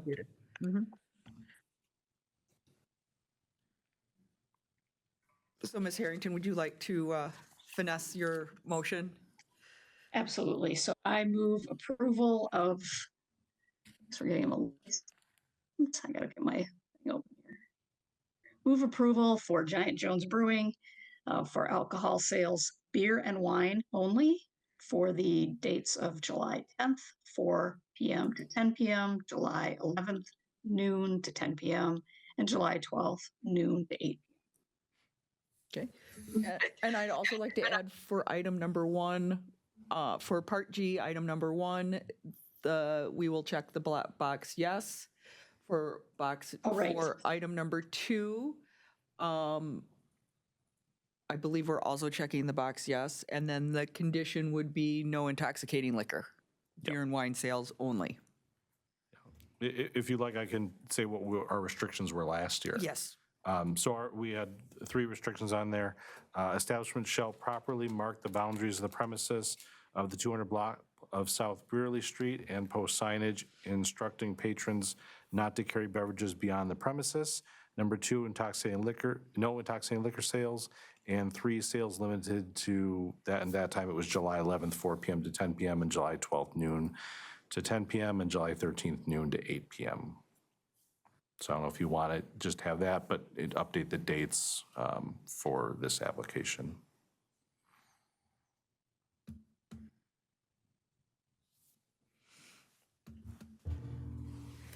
I'm fine with that on my original motion. I believe Alder Glenn's second. I'm sorry, yes. Everyone's kind of freezing up a little bit. Yeah, I think it's the internet. Probably that weather. Yeah. The weather. So the motion on the floor is to go with, to simplify it, to go with the same conditions as last year, which Jim read off, with updating the dates to the current dates on the application. Alder Glenn, your second is still good. Any other discussion from the committee? Any objections to approving this? Seeing none, item 27 is approved. Thank you and have a good night. Thank you so much. Good night. Thanks. Okay, now we're moving into a new license public hearing, the recess public hearing for item 29, a new license for Landmark Hotels LLC doing business as the Cambria Hotel Madison East at 5045 East Park Boulevard. Agent Michelle Sanic. Jim, do we have any registrants for this item? Yes, Michelle Santek is registered and in Zoom. Michelle, if you could introduce yourself and give us a little bit of idea what you're going to be doing over at the Cambria Hotel, and then we'll have some questions for you. Okay. I am the director of sales here at Cambria and also the liquor license holder. The property was recently sold to new owners, so we plan on keeping everything the same. It's just a transfer of ownership. Okay. Did you contact the alder and the police captain and the neighborhood association, if there is one over there? Not aware that that happened. Not from my knowledge.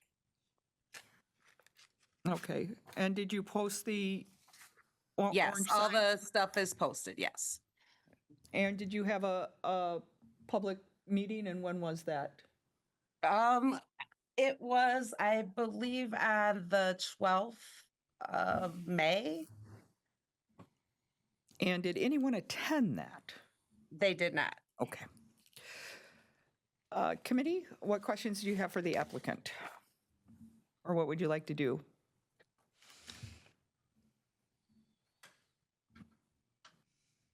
Alder Cole. I'm sorry. I'm going to ask again. So were you able to contact the police department? I am not aware that the owners did that. I would have to check with them to see. Okay. I don't know if that was something that was communicated to him as far as needing to be done.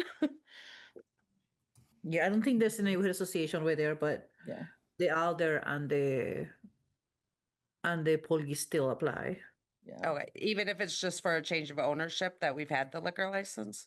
Oh, I don't know. Yes, because it's there you go. still a new liquor license. So Okay. Yep. And on the license, it is specified on there under section F what things the license holder needs to do on there, and there's check boxes for yes or no. And one of those is talking to the alderperson, the police department, or the neighborhood association if there. Did he, yeah, I mean, I would have to reach out to him to ask specifically the owner. I do know that they spent a lot of time doing everything that needed to be done, so if it was on the list, I would assume so.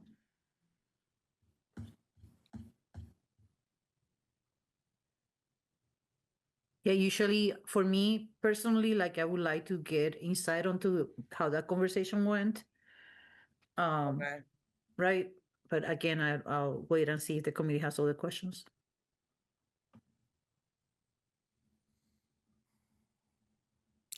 Who's the alder of this district? Oh, that is President Madison. So let's ask some questions of the applicant. I see President Madison is in the Zoom call, so maybe we can ask her if anyone contacted them, but we'll go with Ms. Clemens first. Thank you, Chair. Yeah, I'm on this meeting. They're asking me questions I don't know the answer to. Did you talk to the police department or the alderman about the liquor license? You are not on mute.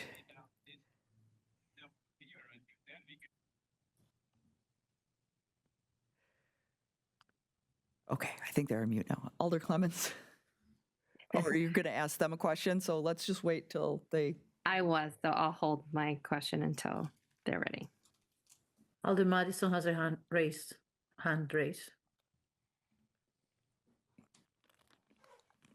Alder Madison? Thank you. So I have you all on while I'm multitasking. So do you mind just restating or resharing the business name and address? Sorry, I apologize. Oh, okay. For the applicant, if you could just hold on a second. Alder Madison, this is the Cambria Hotel on East Park at 5045 East Park. Okay. New license for them. Our main question is, were you contacted at all by the owner? I have a couple hotels. If you just give me a moment, I'll need to search because for some reason they're in a short span of time. There was a number of hotels in my district that asked for licenses or changes. So I'll need to search. Just give me a second. No problem. Okay, thank you. And while you're doing that, we'll go back to the applicant. It looks like she made a phone call. Yeah, sorry, I didn't realize I thought I had muted myself. He did not reach out to them. He wasn't aware, he said. Okay. President Madison. I don't see, normally there's a thread between myself and NPD about a business. I don't see this one popping up just yet.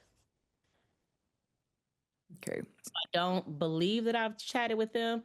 At least I don't see a confirmation between NPD and I just double checking that we've both contacted the same applicant. So I have not found confirmation of that. So I may not have spoken to them yet. Okay, and they just talked to to the owner, and he had said that he did not reach out. So that all comes along. Alder Cole. Yeah, I think we should, again, if the committee agrees, we should refer this to give time to the applicant to connect with the captain and the alder. Is that a motion? Yes. Thank you. I move to refer. Ms. Clemens. Second. I think somebody just said second, but I was just going to suggest before we vote on the motion, if we could request the applicant to include information about food available. I saw in the percent alcohol and food sales that is for not 100% alcohol. I'm trying to find that section. And a mention of a bistro, but there is not like a menu here. So I just want to confirm that there is like a restaurant component. And if you could include that for next month so we have a complete application. And then just wanted to confirm the hours that food is available. It is, it looks like, I'm just squinting to read. We do dinner hours from 5 to 10 and breakfast from 6 to 9 a.m. Okay. So there's a time between 10 p.m. and bar time where you would be serving alcohol, but not the kitchen would be closed. Okay. I wanted to clarify that. Thank you. Nothing else from me, Chair. Okay, so we have a motion to refer in a second. Any other discussion?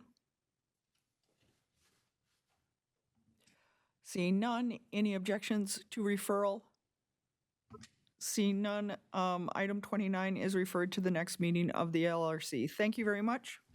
So if you could have yourself or the owners reach out to the alder and the police district captain, and if you need to know who that is, if you just want to send me an email, either to licensing at City of Madison or my email, the one that sent you the link on how to register on Friday, I can provide that information if you need it.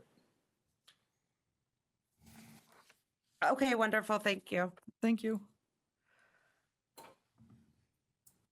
Okay, up next, public hearing for new license, Shri Hanuman LLC doing business as Himali Chulo, Nepali restaurant at 318 State Street.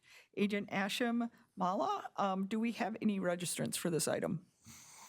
I didn't see any earlier, and I sent a reminder email when I noticed a few, like 10, 15 minutes ago, and I still do not see anyone register for that item. Okay, committee, what would you like to do with item 31? Move to refer. To the next meeting of the ALRC? Yes, please move to refer to the next meeting of the ALRC. Thank you. And Ms. Second. Clemens, was that a second? Any discussion? Seeing none. Any objections to referral? Seeing none, item 31 is referred. Up next, item 32, public hearing, new license, K Golf Middleton LLC, doing business as X Golf Madison West at 714 South Gammon Road.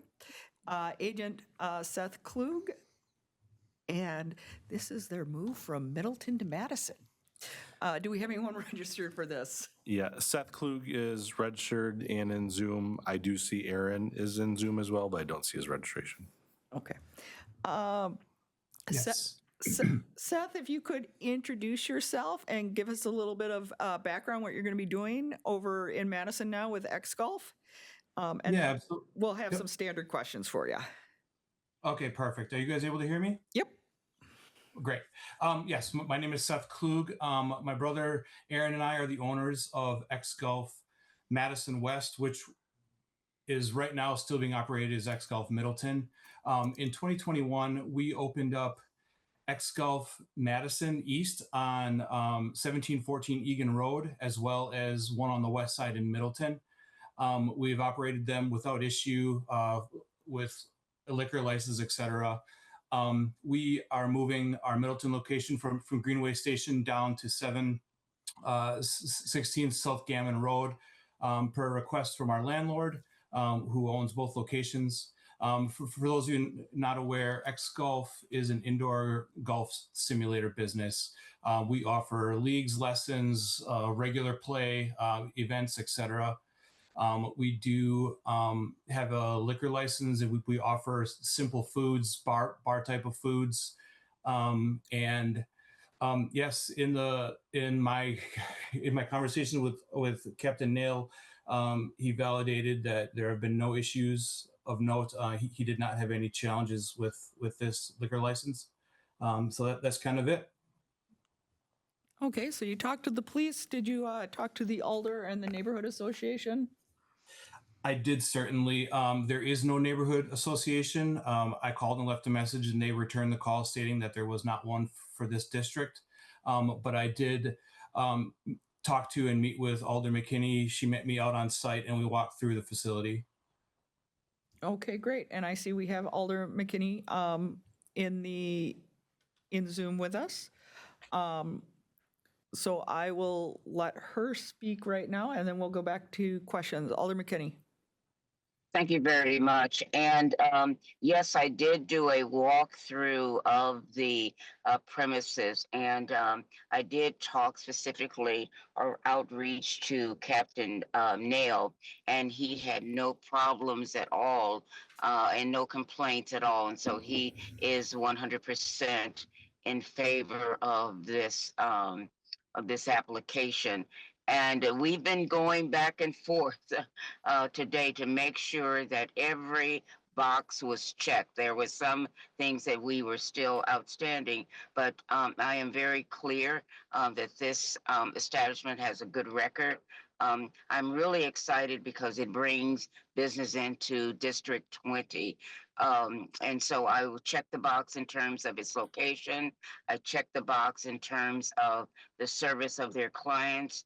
I check the box in terms of connecting with the police captain. And I check the box in terms of an alder feeling that this business will be a contribution and an asset to District 20. Okay, thank you. Committee, do we have any questions for the applicant?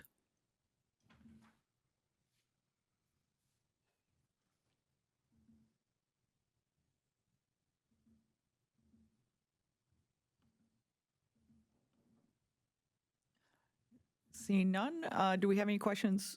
Alder Glenn? I know I put my hand up too fast. I thought you were going to say do it. Is there a motion? But You can do a motion whenever you want. But I might see just- other hands came up behind me, so there might be questions, so I'll let that, but I'll be making a motion, thanks. Alder Cole. Well, can I see what the attorney has to say, please? Yep. Alder McReynolds. Thank you, Alder Chair. Magrano? Giving Yeah. her demotion again. I Yeah, keep no, demoting you. I- I'm sorry. No, What? I don't think that's a demotion, but in any case, I do. Yeah, no, I second that. Go. a question for the applicant. I know that you had some discussion with the clerk's office earlier, but is it confirmed that the city has changed the actual license to 716 South Gammon now? Yes, so our location used to be Dollar Tree, and it was a larger facility. Our landlord has split it into two, and he assigned the smaller space adjacent to us as 714. So we just found out that we're going to be 716. Okay. My advice to the ALRC is that this was substantially similar to what was noticed, and because it was a change in actual location, that you can still vote on this. I would just make it clear in your motion that you are approving 716 South Gammon Road. And I ask that Jim make that correction in the application. Thank you. Thank you, Attorney McReynolds. Is there any other questions or discussion, or are we ready for a motion? Alder Cole.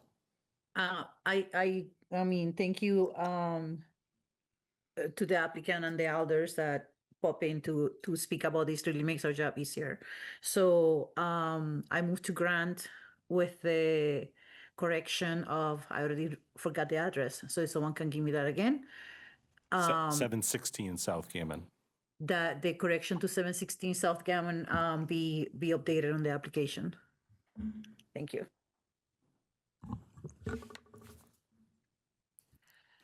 Thank you. And do we have a second? Second. Second by Alder Glenn. Any discussion? Seeing none. Any objections for approval? Seeing none. Item 32 is approved. Thank you. Thank you. Up next, item 33, public hearing new license for Triming Food Service LLC doing business as Rukuja Asian Bistro at 7 West Main Street. Agent Zimhing Zhao. Jim, do we have any registrants for this item? Yep, Ziming Zhao is registered and present. I will say that this was one where the registrant is the agent and the background check was flagged. That is included with the materials.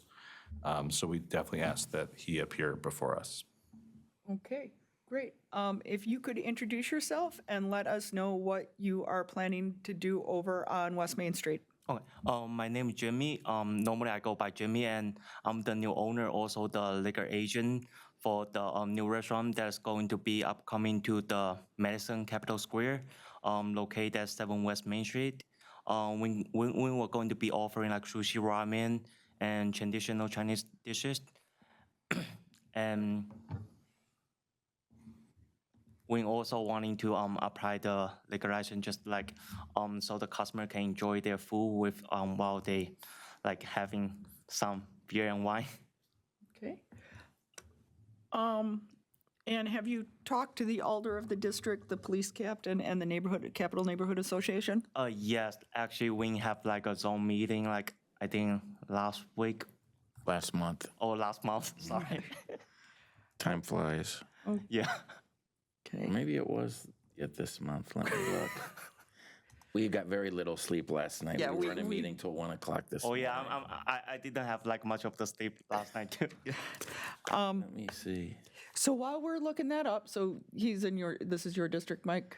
It is. I apologize. You were right, Jimmy. It was June 8th. We had the neighborhood meeting. June 8th. June 8th. So while we're doing that, let's have Captain Hannah or Lieutenant Hannah let us know why this license was flagged or the agent was flagged. You bet. I appreciate the promotion. Thank you very much. I can't things. give you the pay though. I'm sorry. Two things that came up. One from 2022, selling alcohol to underage people. First offense, it looks like, out of Outagamie County. Appleton PD was the PD. That was a conviction. And the second one in 2023, licensed operator required on premises. Again, also Appleton PD conviction, but both of those were simple forfeitures. Okay. Thank you, Lieutenant. Jimmy, if you could just take a moment and explain those two things to us. Yes. So with the one selling the alcohol to the minors, that's the one that I was manager on duty that day. And then we have like a protocol that the only manager on duty can handling the cash transaction. While I think the police department, they send like a minor into the restaurant and test the staff to see if they do the ID verification. And our host, they open like a bottle while that minor is like paying cash, so I have to handle the cash. But I should check that cash sales as well, because it contains like a Bud Light, which I should ask the host whether they ask the customer to check their ID or not. But I have no like other excuse. I take like full responsibility because I was the manager on duty that day. And the other one for the license operator required. Yeah, that one, I think that was like back to when our like Oshkosh location, Sushi Lover Oshkosh location is like open up, and then I have to traveling like back and forward. And there was like another manager on duty that she don't have like on the bartender license, but after when I just this like issue when we have like when we need a bartender license person in the premises in order to selling the alcohol. So afterward, especially like when I'm managing the Oshkosh location, I start asking like all of our manager assistant, our chef lead, make sure they get the bartender license, especially like when I'm gone for the grocery shopping for the restaurant. We want to ensure like at least like one person holding the bartender license in order to selling the beers. Okay, thank you. Committee, do we have any questions for the applicant today?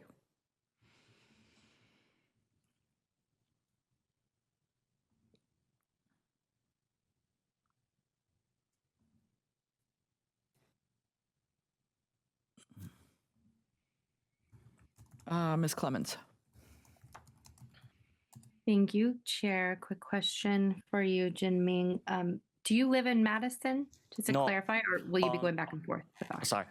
Yeah, I'm currently living in Oshkosh, but I do like rent like space to live in Madison. So currently, sometimes like traveling back and forward, like 90 minutes and like 3 hours round trip, like 3-4 days now. But eventually, once the restaurant is like complete the build up, I'm going to be living here for the most of the time. So, and I know you just spoke about this, but just to make sure I understand correctly, because in the past, the issue you had was related to not having a licensed operator on site was because you were traveling back and forth, and that's still going to be an issue for you with this new business. Can you clarify what your plan is to make sure you have staff who are licensed to sell alcohol even if you're not there? Yes. So currently, like I'm here today. We do have like a chef Lee, and also today we have like a manager assistant who working in this location for like almost like 3 years, like since we opened. So I trust him to handling all the alcohol transaction. I don't go out to just find like a new staff and ask them to apply like a bartender license in order to sell the beer and wine. I want to make sure that this person is like taking the responsibility and overseeing the restaurant for myself. So in here, I will make sure that before I finding like a person that is like reliable to holding like accountability in order to selling the beer and wine. Otherwise, I'm going to be personally in here. And I do have my partner Eric, also present in this room too. He was going to be working with me in this location for most of the time. So if I'm gone, he was going to be pretty much in charge for the restaurant operation. So you do have at least one other employee who's a licensed operator. Is that correct? Yes. Okay. Thank you. No problem. I don't have any other questions right now. Thank you. Thank you, Attorney McReynolds. Thank you, Chair. So my question for the applicant is,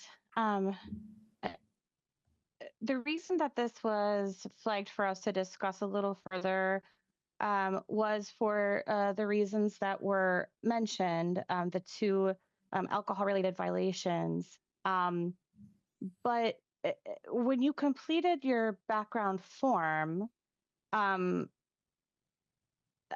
you did not disclose those two violations. Is that correct? I am not sure. That's why I did call Jim a couple days ago to verify if I put that correctly on my form. Jim, could you clarify that? You said you added it to the form? Yeah, I think I called you like, I think yesterday or 2 days ago to verify like if I leave my correct information like on the form. Because I know for sure that this time when I renew my Oshkosh, the Oshkosh like agent, the renewal for this year, I did put that correctly. It's not trying to intend to hide it.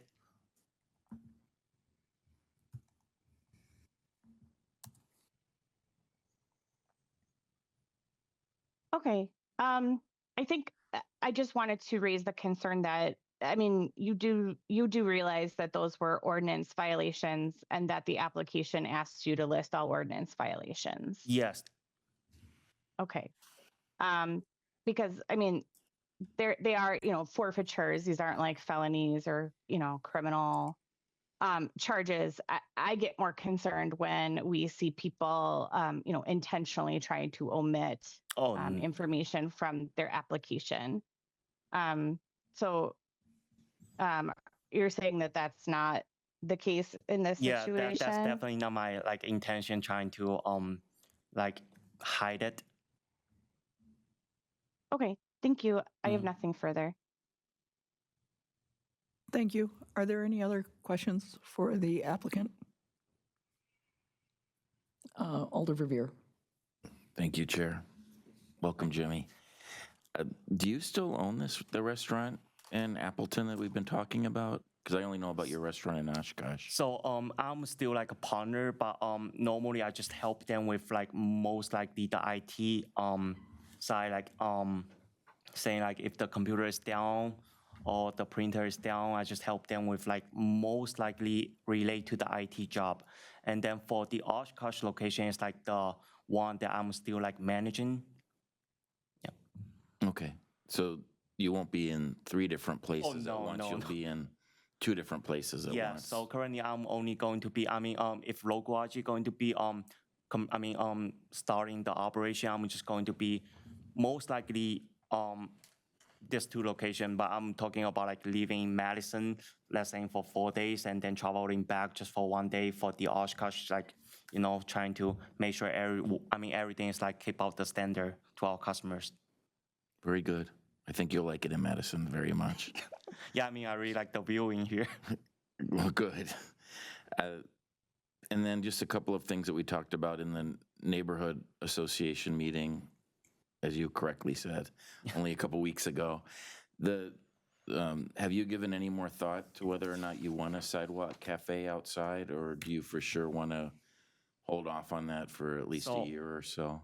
I'm probably going to hold off on that just because like I want to take, moving forward like slowly. I don't want to keep pushing myself. So I want to mainly focusing on our dining customer in order to expanding for the further like opportunities. At least at this stage, because we haven't completed the build out yet, so I don't want to think too much further. I understand. And then, speaking of the build out, to confirm your lease covers both floors? No, so we are only covering. Yeah, what's the current status of the second floor there? So I think current the second floor is just empty. And then eventually we're not going to have access to the second floor at all. They're going to put like the door lock to make sure that the second floor is like secured without like any access from the first floor. So if you're wildly successful, or like we talked about, private events upstairs, you'd have to renegotiate the lease? Yes. To have that? Yes. So in your license premise description, in the application, looking for staff guidance on this, it looks like perhaps we might need to be a little more specific and explain that the license premise would include only the first floor of the building, and then to confirm, Jimmy, that alcohol, your lease does include the basement, so alcohol would be served would be stored in the basement? Yeah, on the alcohol, we're going to be only storing to the basement, because the landlord only offers us like one basement instead of the both basement. It's like kind of separate. Right, in that it's space. two historic building. For those that, by the way, don't know the location, it's the old Brokaw Irish Pub, a long, vacant, Yes. very prime location on the Capitol Square that I am thrilled will finally have a new life. It's been a blight condition for way too many years. So anyway, sorry I interrupted you. I No, just it's wanted okay. to make sure my committee colleagues that probably are familiar with Brokaw know what we're talking about, which is two historic buildings combined many, many years ago that had a jewelry store on one side and a candy shop, a Badger Yeah, I Candy think I Kitchen. saw it. I did Google. E.W. Parker Jewelers and Badger Candy Kitchen, and they combined them. I'm sorry to interrupt you again. Go ahead. Sorry. I do see like the old picture about this space. Yeah, it used to be like a retail store and Beautiful a jewelry restaurant. cases were used and so forth by the original restaurant. Anyway, I'm sorry, I'm going. So the bottom line is you're for Mr. Verbeek to maybe change your license premise here. It would be that alcohol will be served on the first floor and stored on the first floor and basement. Yes. Is that accurate? Yes. Nothing on the second floor. Nothing on the second floor. Thank you. Could you amend that, Jim? Thank you. Okay, my only last question, just because I know so many of my constituents, as you heard in the meeting, are excited to have that vacant space have a new life again. What is your current, as of tonight, estimated opening date? On your application, you said July 20th, Yes. but most people Hopefully going to be maybe sometime change in that. August. Sometime in August. So we were going to do like a like invitation only soft opening for like maybe 4 days, and then do like soft opening. Then once we finish up like our menu development, then when we're ready for the grand opening, we don't want to, open like a grand open without anything like prepared ahead. So August. Yeah, the August We going look to be forward to like that. a soft opening. Okay. Invitation only.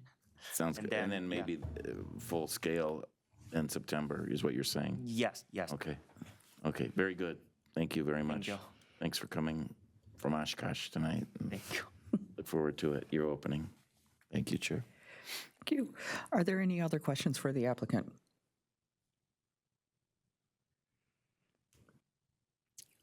Seeing none, any discussion?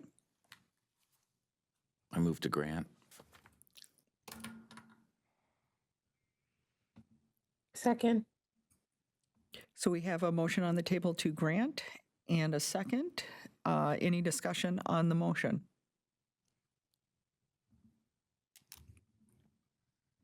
Seeing none, any objections to approval? Seeing none, item 33 is approved. Thank you. Thank you. It'll be great to Thank have you. something in that spot Congratulations. again. Yes. definitely a blighted condition for you too many years. Yes. I just wanted Could I move reconsideration, by the way, before we move on of agenda item 31? I've been texting the applicant, and she apparently was on Zoom when we called it up, but hadn't registered, so we passed over. That's what I was about to say too, is that they're in Zoom right now. But now she's registered and is still in Zoom. Yep. Okay. So moving formal reconsideration of 31, please. Do we need a second on that? Yes. Yes, I'll second that. Okay, we've got a second on that, and we need to vote on that. Any objections to reconsidering item 31? Seeing none, item 31 is being reconsidered and being brought to the table for 318 State Street. And Jim, do we have any registrants for this item? Yes, I have a registration from Sujata Karki. And it looks like Ashimala is in Zoom. And that is the liquor beer agent for the establishment. Okay, welcome, and if you could give us a little rundown of what you're planning to do over at 318 State Street. Can you hear me okay? Yep. Okay. So we are here at 318 State Street. It used to be Himali Chulo. We renamed it. It was closed at the beginning of this year. So we renamed it Himali Chulo, where older Himal Chuli restaurant was. It used to be Nepali restaurant. We added some Tibetan menu, so now it is a Nepali and Tibetan restaurant. We wanted to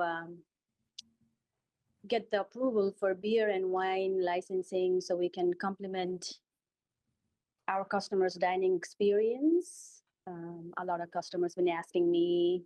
We opened a couple months ago, 2.5 months ago, and they have been asking us if we have beer alcohol available. So we are looking to get that approval from all of you. Okay, and have you talked to the alder of the district, the police captain, and the neighborhood association? I did talk to Alder Mike. I did talk to the captain, and I did email the neighborhood association, but I did not hear back from them. So I have not talked to them. Okay. Committee, do we have any questions for the applicant? If I could, I'll just jump in and say there is not an active neighborhood association. Unfortunately, the Campus Area Neighborhood Association is inactive over there. Oh, okay. Alder Cole. Yes, I like to hear how the discussions with the MPD and the Alder, if they're the one to speak for himself, how the discussions went. The MDP, he did not have it. I think I forgot his name, or he had no questions for me. He told me it's good to go from his side, and same with the alderman. Thank you. Thanks.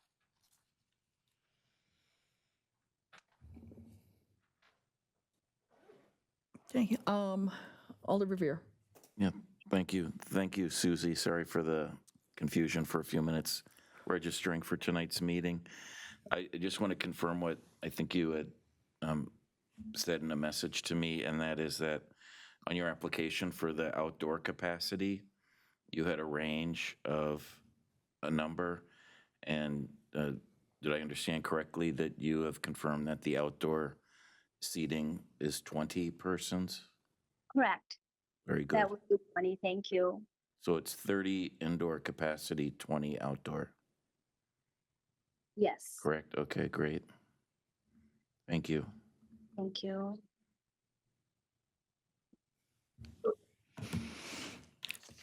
Okay, committee, are there any other questions for the applicant?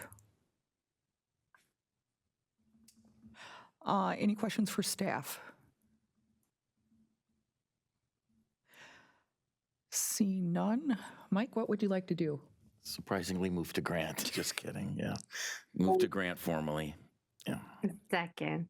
So we have a motion and a second. Any discussion? Seeing none.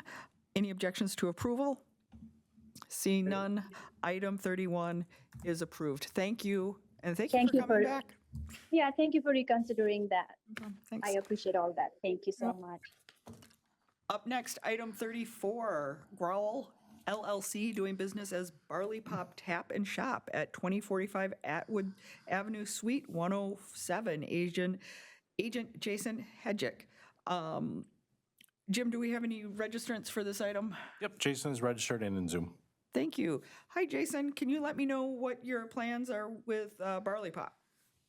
Yeah, sure can. Good evening, committee. I'm the owner of Barley Pop. We've been operating for 9 years. We previously held a combo liquor license, but honestly, we're just not really making use of it. So I'm just looking to actually kind of downgrade back to a Class B beer only, and just do what we kind of do best, which is craft beer. And I'm cheap, and I don't want to pay the extra licensing fee for a license that we're not using. So that's it. No other changes to the business. Excellent. Jim, does their current combination license have any conditions or anything on it? I don't believe it does, but I'll look that up real quick. if you could just look that up, that'd be great. Committee, do we have any questions for the applicant?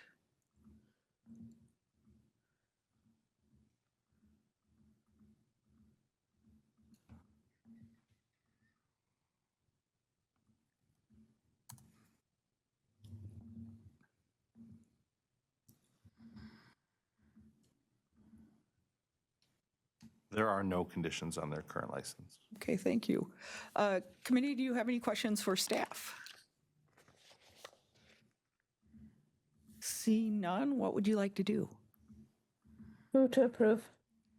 Thank you. And do we have a second? Second.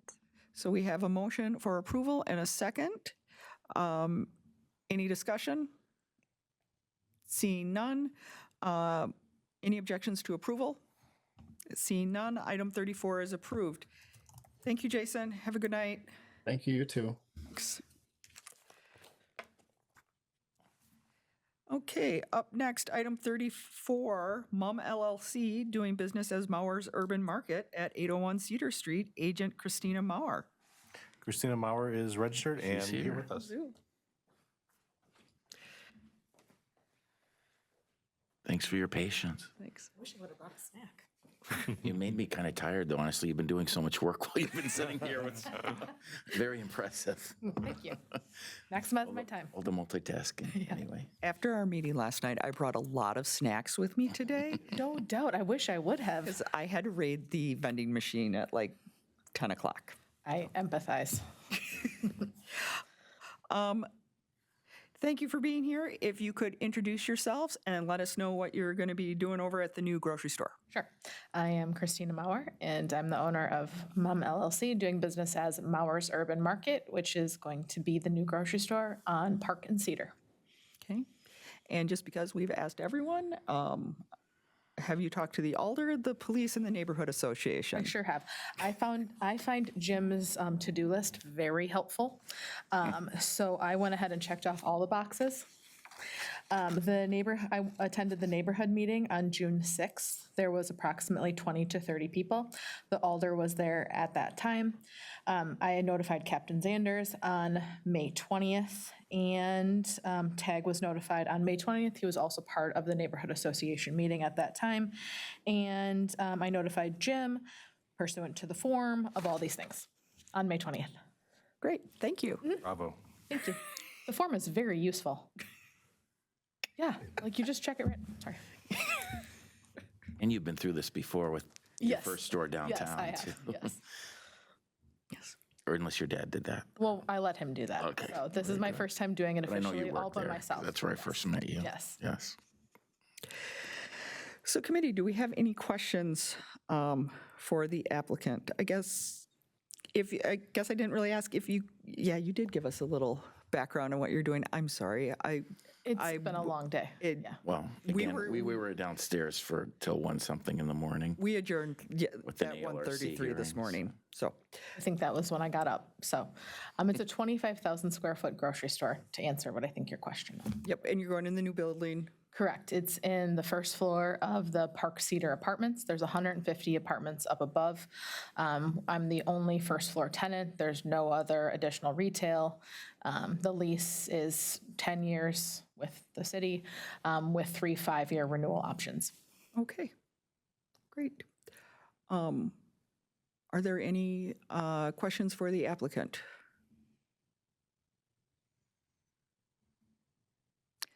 Seeing none, are there any questions for staff? Seeing none, I will just ask one question for just generally, is this, once Mauer's opens, is that when we're expecting, I'm going to age myself, Kohl's / Cops / Pick and Pick and save Save, slash is that- roundies. Kroger now? I can not officially say, they won't commit. So there is an anticipation on my end that they will remain open. Okay. For how long, they won't disclose that information. Okay. I am assuming that they will stay open forever, and I will just roll with that. That's fine. And I do have the plans if anyone needs to see that as to where the liquor department will be. It is in the front of the store, monitored, there's security cameras, et cetera. Okay, great. Committee, what is your pleasure? Oh, Alder Revere. One question did come to mind, and that is, in your agreement with the city, is there any sort of limitation on alcohol sales or There is not. square footage whatsoever, display area, nothing at all? That never came up in It negotiations? did not, no. I didn't think so. Thank you. It is the smallest department of all the stores, or of all the departments, it's the smallest controlled area, as that is the least majority of all the sales that we'll be doing. Very good.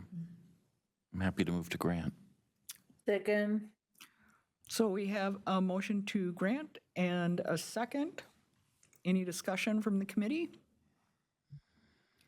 Seeing none, any objections for approval? Seeing none, item 35 is approved. Thank you. Thank you. Have a good night. Yep, you too. Good luck and good night.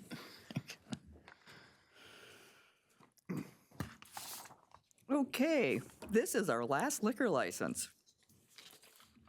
Up next is we have item 36, public hearing, new license at Juicy Organics LLC, doing business as Juicy Organics LLC at 5 North Pinckney Street. Agent Ashanti Collier-Slatin.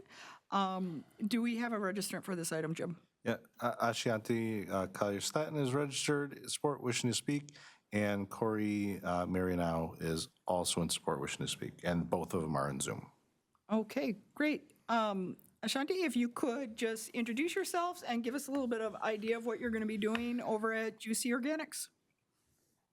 Hi, can you hear me okay? Yep. Okay. Hi, I'm Ashanti Collier-Slatin. I'm with Juicy Organics. We are a gluten-free health bar on the square. And we did speak with everybody on the list. So Alderperson Mike Revere, Captain Kip Hartman, and we did reach out to the neighborhood association who referred us to our correct neighborhood. We weren't able to get in touch with them, but we did email them. And we did get some good background information or good advice from Alderman Mike and from Captain Hartman about our alcohol percentage. So we're thinking we're going to lower that to probably about 20%. And then we also are going to be changing the hours that I put there. I had been sitting on this application and forgot to change that before I turned it in. So it's really just Thursday, Fridays, and Saturdays that we're looking for like the actual late night liquor hours. So we're usually open 9 to 5. So Thursday, Friday, and Saturday, we want to do 9 to 1 a.m. and I accidentally marked the entertainment, and we're not intending to do an entertainment license. That's too much. But this was community and customer asked for us to go for this, so we're going for it. Could you just restate the hours and the percentages again for me? Yes, 20% for the alcohol, and the hours then would be Monday, Tuesday, Wednesday, 9 a.m. to 5 p.m., and then Thursday, Friday, Saturday, 9 a.m. to 1 a.m. Okay. And if the alcohol is 20%, what are the percentages on the other? Because they have 50 for food and 20 for other? So it'd be 60 for food. 60, okay. And 20 for other. Gotcha. Okay, thank you.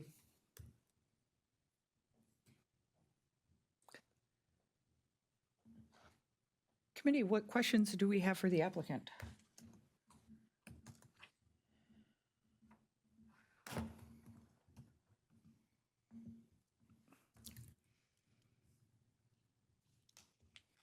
Seeing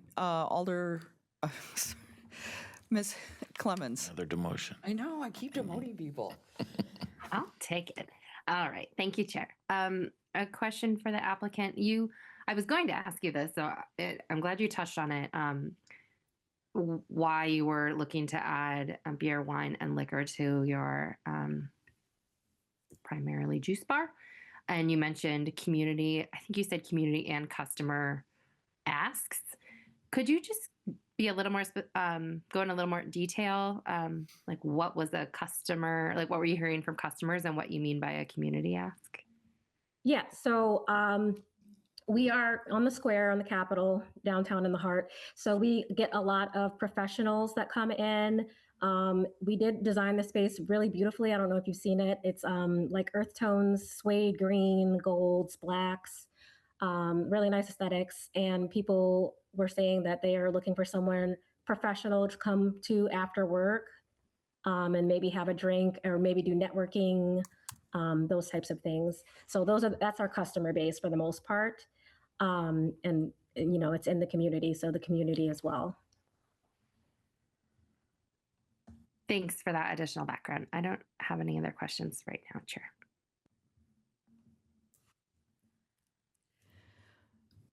Okay, thank you. Are there any other questions for the applicant?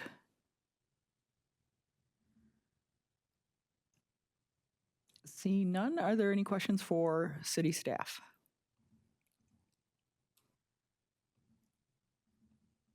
Seeing none, Alder Verveer. I move to grant.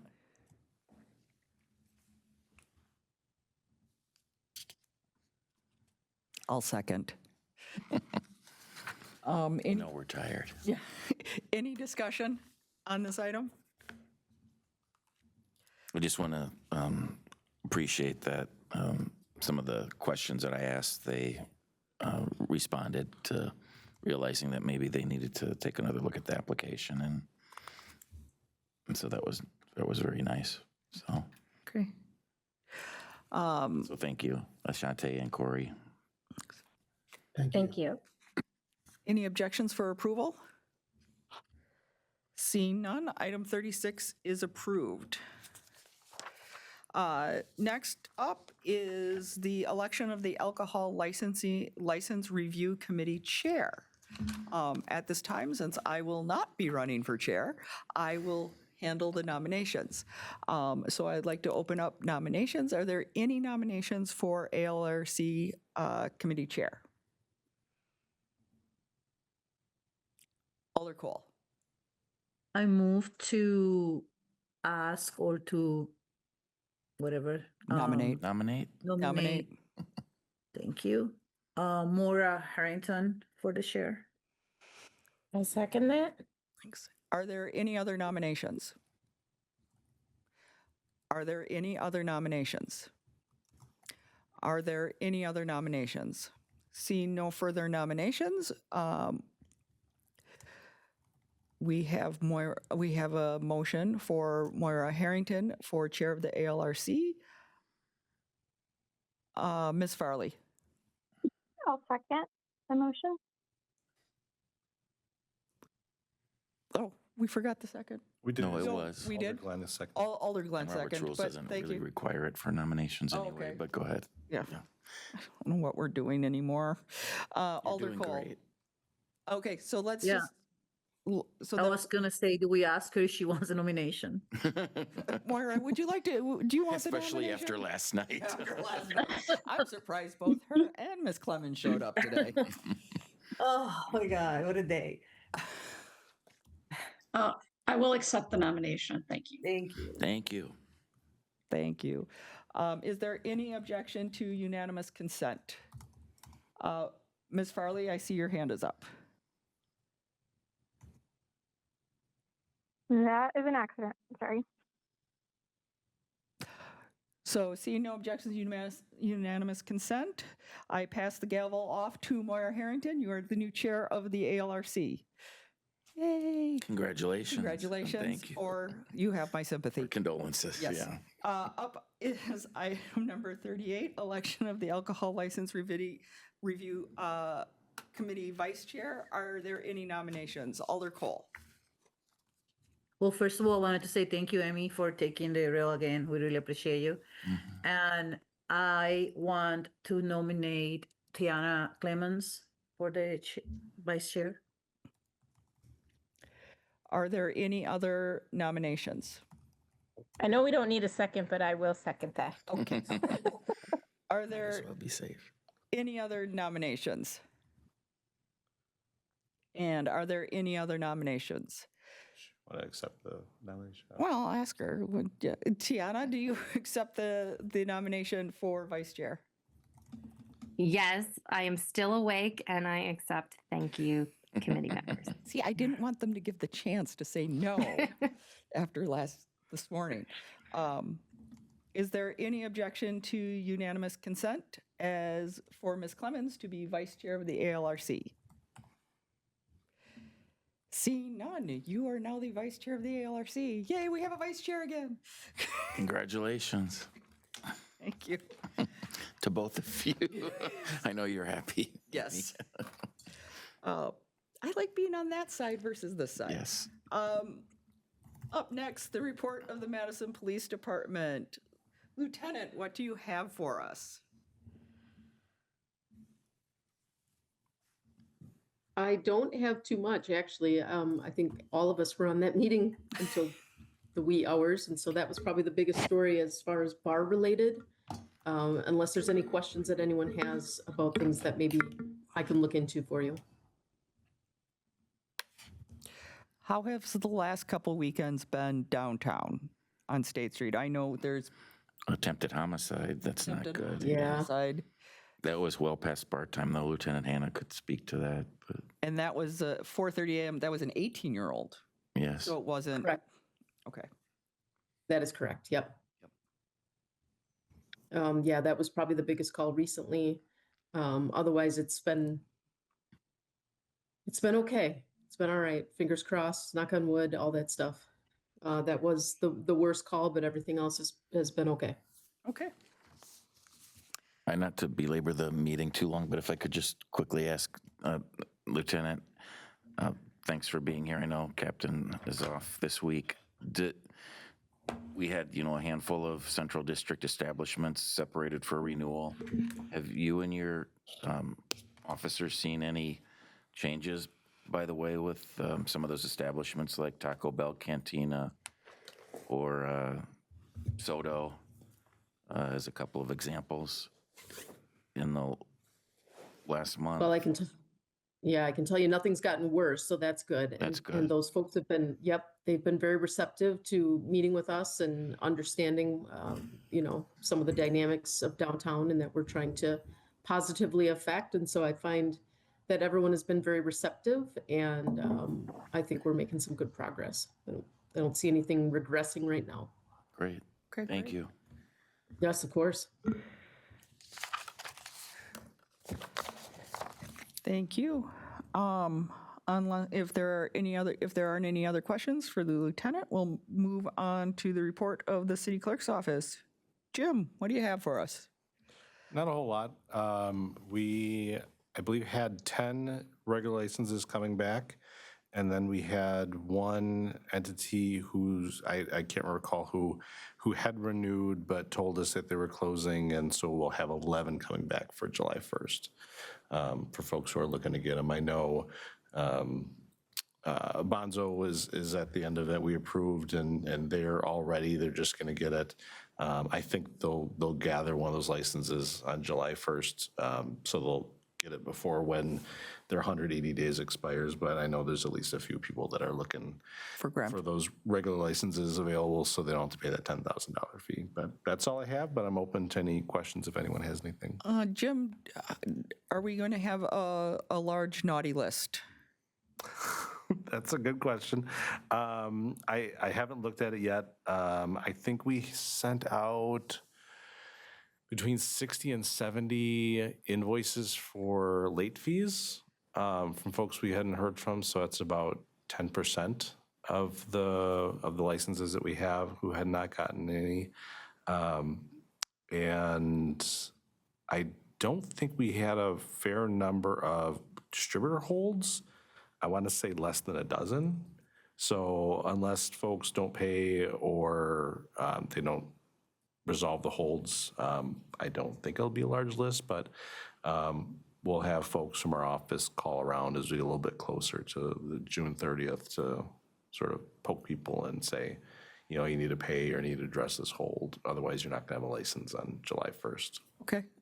And can you, as I ask every year, can you send us that list when you send that off to the police department? I can, yes. We count on your reminder. Thank you. Thank you. Thank you, Chair. I like to see the naughty list. I do too. I reach out to my constituents that are on it so that police don't visit them at midnight. Yes. If I could ask Mr. Verbeck just quickly, so we don't have any known late renewal applications that we'll be seeing next month as new applications? No, I don't think so. The only one that I knew of that kind of missed it but still wanted to it was Growl Barley Pop. And because normally if you just want to switch down, you can just say when you renew, I want to switch down to a B beer. And they had missed the deadline for renewal, but they were given information that they could still apply. And that's when they decided they were just going to apply for a beer. So that's the only one to my knowledge that sort of missed it, but still wanted it. What is the price difference between the two? $500. The beer is just $100, but the combo is $600 because technically it's $100 for beer and $500 for the liquor. And that's renewal every year? Yes. Okay. Will this be the first year where we don't have a single solitary late renewal application that is required to be then a new application, you think? It might be. I feel like Usually we have some every year, it seems. Yeah, because I sent out certified letters to everyone who had not renewed, and they either bounced back or they got back to us, like the Great Dane on Hilldale let us know because they were ones that we didn't give renewal form, and they told us, yeah, we closed that location. So I don't think anyone is surprised at this point. I feel like we've been very clear about you haven't renewed, and anyone who hasn't has gotten back to us, or we're aware of, like Portobello, obviously that building's not there anymore. So a lot of places are very clearly closed or just the building's not there anymore. Thank you. Jim, also, if you get a chance, no rush on it, can you send me like the same list you sent to Alder Cole, but just all of the entertainment licenses? I think there's an ugly, can you send that to me in a CSV or Excel? Just a list of all the active? All the active liquor licenses, or all of the active entertainment licenses. All the active entertainment licenses? Yes. Okay. Because there was an active list on the legislative file last month. Was there? For the, for the renewals. I'll just, okay, yeah. Yeah, I doubt it's changed much. Okay, I'll just pull that, because I feel that I just want to take a look at a couple things, because I feel that DJs are kind of getting prolific of a lot of places that might not have entertainment licenses going on there. And it's just easier to look at that list than bring up whatever viewing thing we have with still uses Crystal reports. Alder Cole. I mean, I think the keyword there was CSV, so maybe what's online is Oh, the you want a PDF CSV file of it? Yeah, if you give me a CSV. We want CSV files. Sure. Sorry, Jim. No problem. Play with them. Then I can play with the data. Yeah, no kidding. Like the PDF files are horrible. I have a question for staff on regards to the history of the process subcommittee. Is that something that can be activated by the chair, or is that something that needs to be put on the agenda to form to add the committee members? How does that work? So it would be doing the ALRC process committee. We haven't done that in years. I think the operations. Operations, subcommittee, yeah, not operators, but the Operations subcommittee. Yeah, I think usually just there's whenever there's an ask for it, and then I usually doodle poll whoever's on it, and then see if we can get something. I think we should probably establish the membership, because I feel like I know Colin was for sure on the operators subcommittee, and I feel like he was also on the operations subcommittee. So I think we might have only two. So, and I think, so maybe next month on the agenda, we put updating the membership of the operations subcommittee, because we haven't had a meeting of that in a while. And I think the only one technically that's still on it is Ms. Clemens. I was on it. Oh, you're on You're it? talking about the process subcommittee. Well, no, we're the operators committee, and then I'll get to the Yes, rest. which you and I were on. We're on, and then I'm I still on left, that. and Colin, and then, so it's just Yeah, I'm you still two. on it. So we do have a technical quorum, but we should bring that up next month. And then next month, also bring up the operations. Sure. Establishing the operations committee for process. called and process? things like- I thought it was called operations. Oh, I thought it was called process, but we haven't met in a few years, that's for sure. And just a heads So up. can I also, whoever has that handy, could they please point me to the MGO for that subcommittee? Please, whenever There you is get a no chance. MGO. We don't have an MGO. There's no for that one. Oh MGO. my God. Okay. No, Is that a Well, a process? Attorney McReynolds could speak to it, but it's just simply VCCs like are Jennifer- allowed to create Jen is their own there. subcommittees. Jen has a raised hand. I don't know if it's about that. I don't s- Who has their hand raised? I Jen think she said Sylvie. Jennifer. Oh, Attorney Zilliby. Hello, me, See, thank for you. We're just talking. Mm. I just wanted to get a copy of that entertainment license list too, please. Sure. I'll just send it to the full committee. Yes, so that's everyone easier can for have it. you. Yeah, there. Yes. Thank you. But this, With, am I out of Amber? curiosity, if I could rudely just interject, am I correct, Attorney McReynolds? We're allowed to have as many subcommittees as we wish. Correct. Yeah, that doesn't need to be in the ordinance. Okay, but was there anything written on how this, how many people can be other elders? Does it have to be just elders on this committee? Like, is there anything in writing, even if it's not an ordinance? I've never seen anything. I don't Okay. recall I don't know if anything either. I think we've always just been very informal. And the Yeah, chair we- has made the appointments. So. We are changing that. Add that to my list of changes. Thank you very much. Ever-growing work list. So just a note for the new chair, thou shalt not appoint Alder Cole. To what? The working group process committee. Oh, sure. You don't get my pretty flowcharts then. Oh. Hmm. Okay, I think, Ms. Bell, hi. Hi, everyone. Can you hear me? Yes. So I'm taking class Wednesday nights now, so I apologize for just getting on, but this is actually my last meeting of my appointment as the ASM rep. So I just want to take a minute to say thank you all for letting me sit in on the meetings the last year. I've really found this valuable experience learning more about not just alcohol license processes, but also learning more about municipal government. So I appreciate you all having me this last year. Thank you. It Thank was a you. joy. Thank you, Kaylee. Yes, and thank you for coming to our Pleasure serving meetings. with you. Yes. And if I could, I'd like to thank our chair for her excellent facilitation and leadership. whether she wanted to be in the position or not. Many times. Thank you, Amy, for your leadership here at this committee over the many years. And I hope you're not going anywhere as a member. Arm twist, arm twist, arm twist. Just as a chair. Just as chair, yeah. I would also like to second that, but I'm very glad that you're coming back to the committee. Yes. Yes. Yes, I like being on the other side better, but The other side, your point of view is always pretty cool. especially when I haven't had hardly any sleep. Okay, so I think we've disposed of everything. So if we could have my favorite thing of a meeting. Motion to adjourn. Thank you. Second. Any objections to adjourning? No. Everyone, go to sleep. Good night, everyone. Good night. Bye, everybody.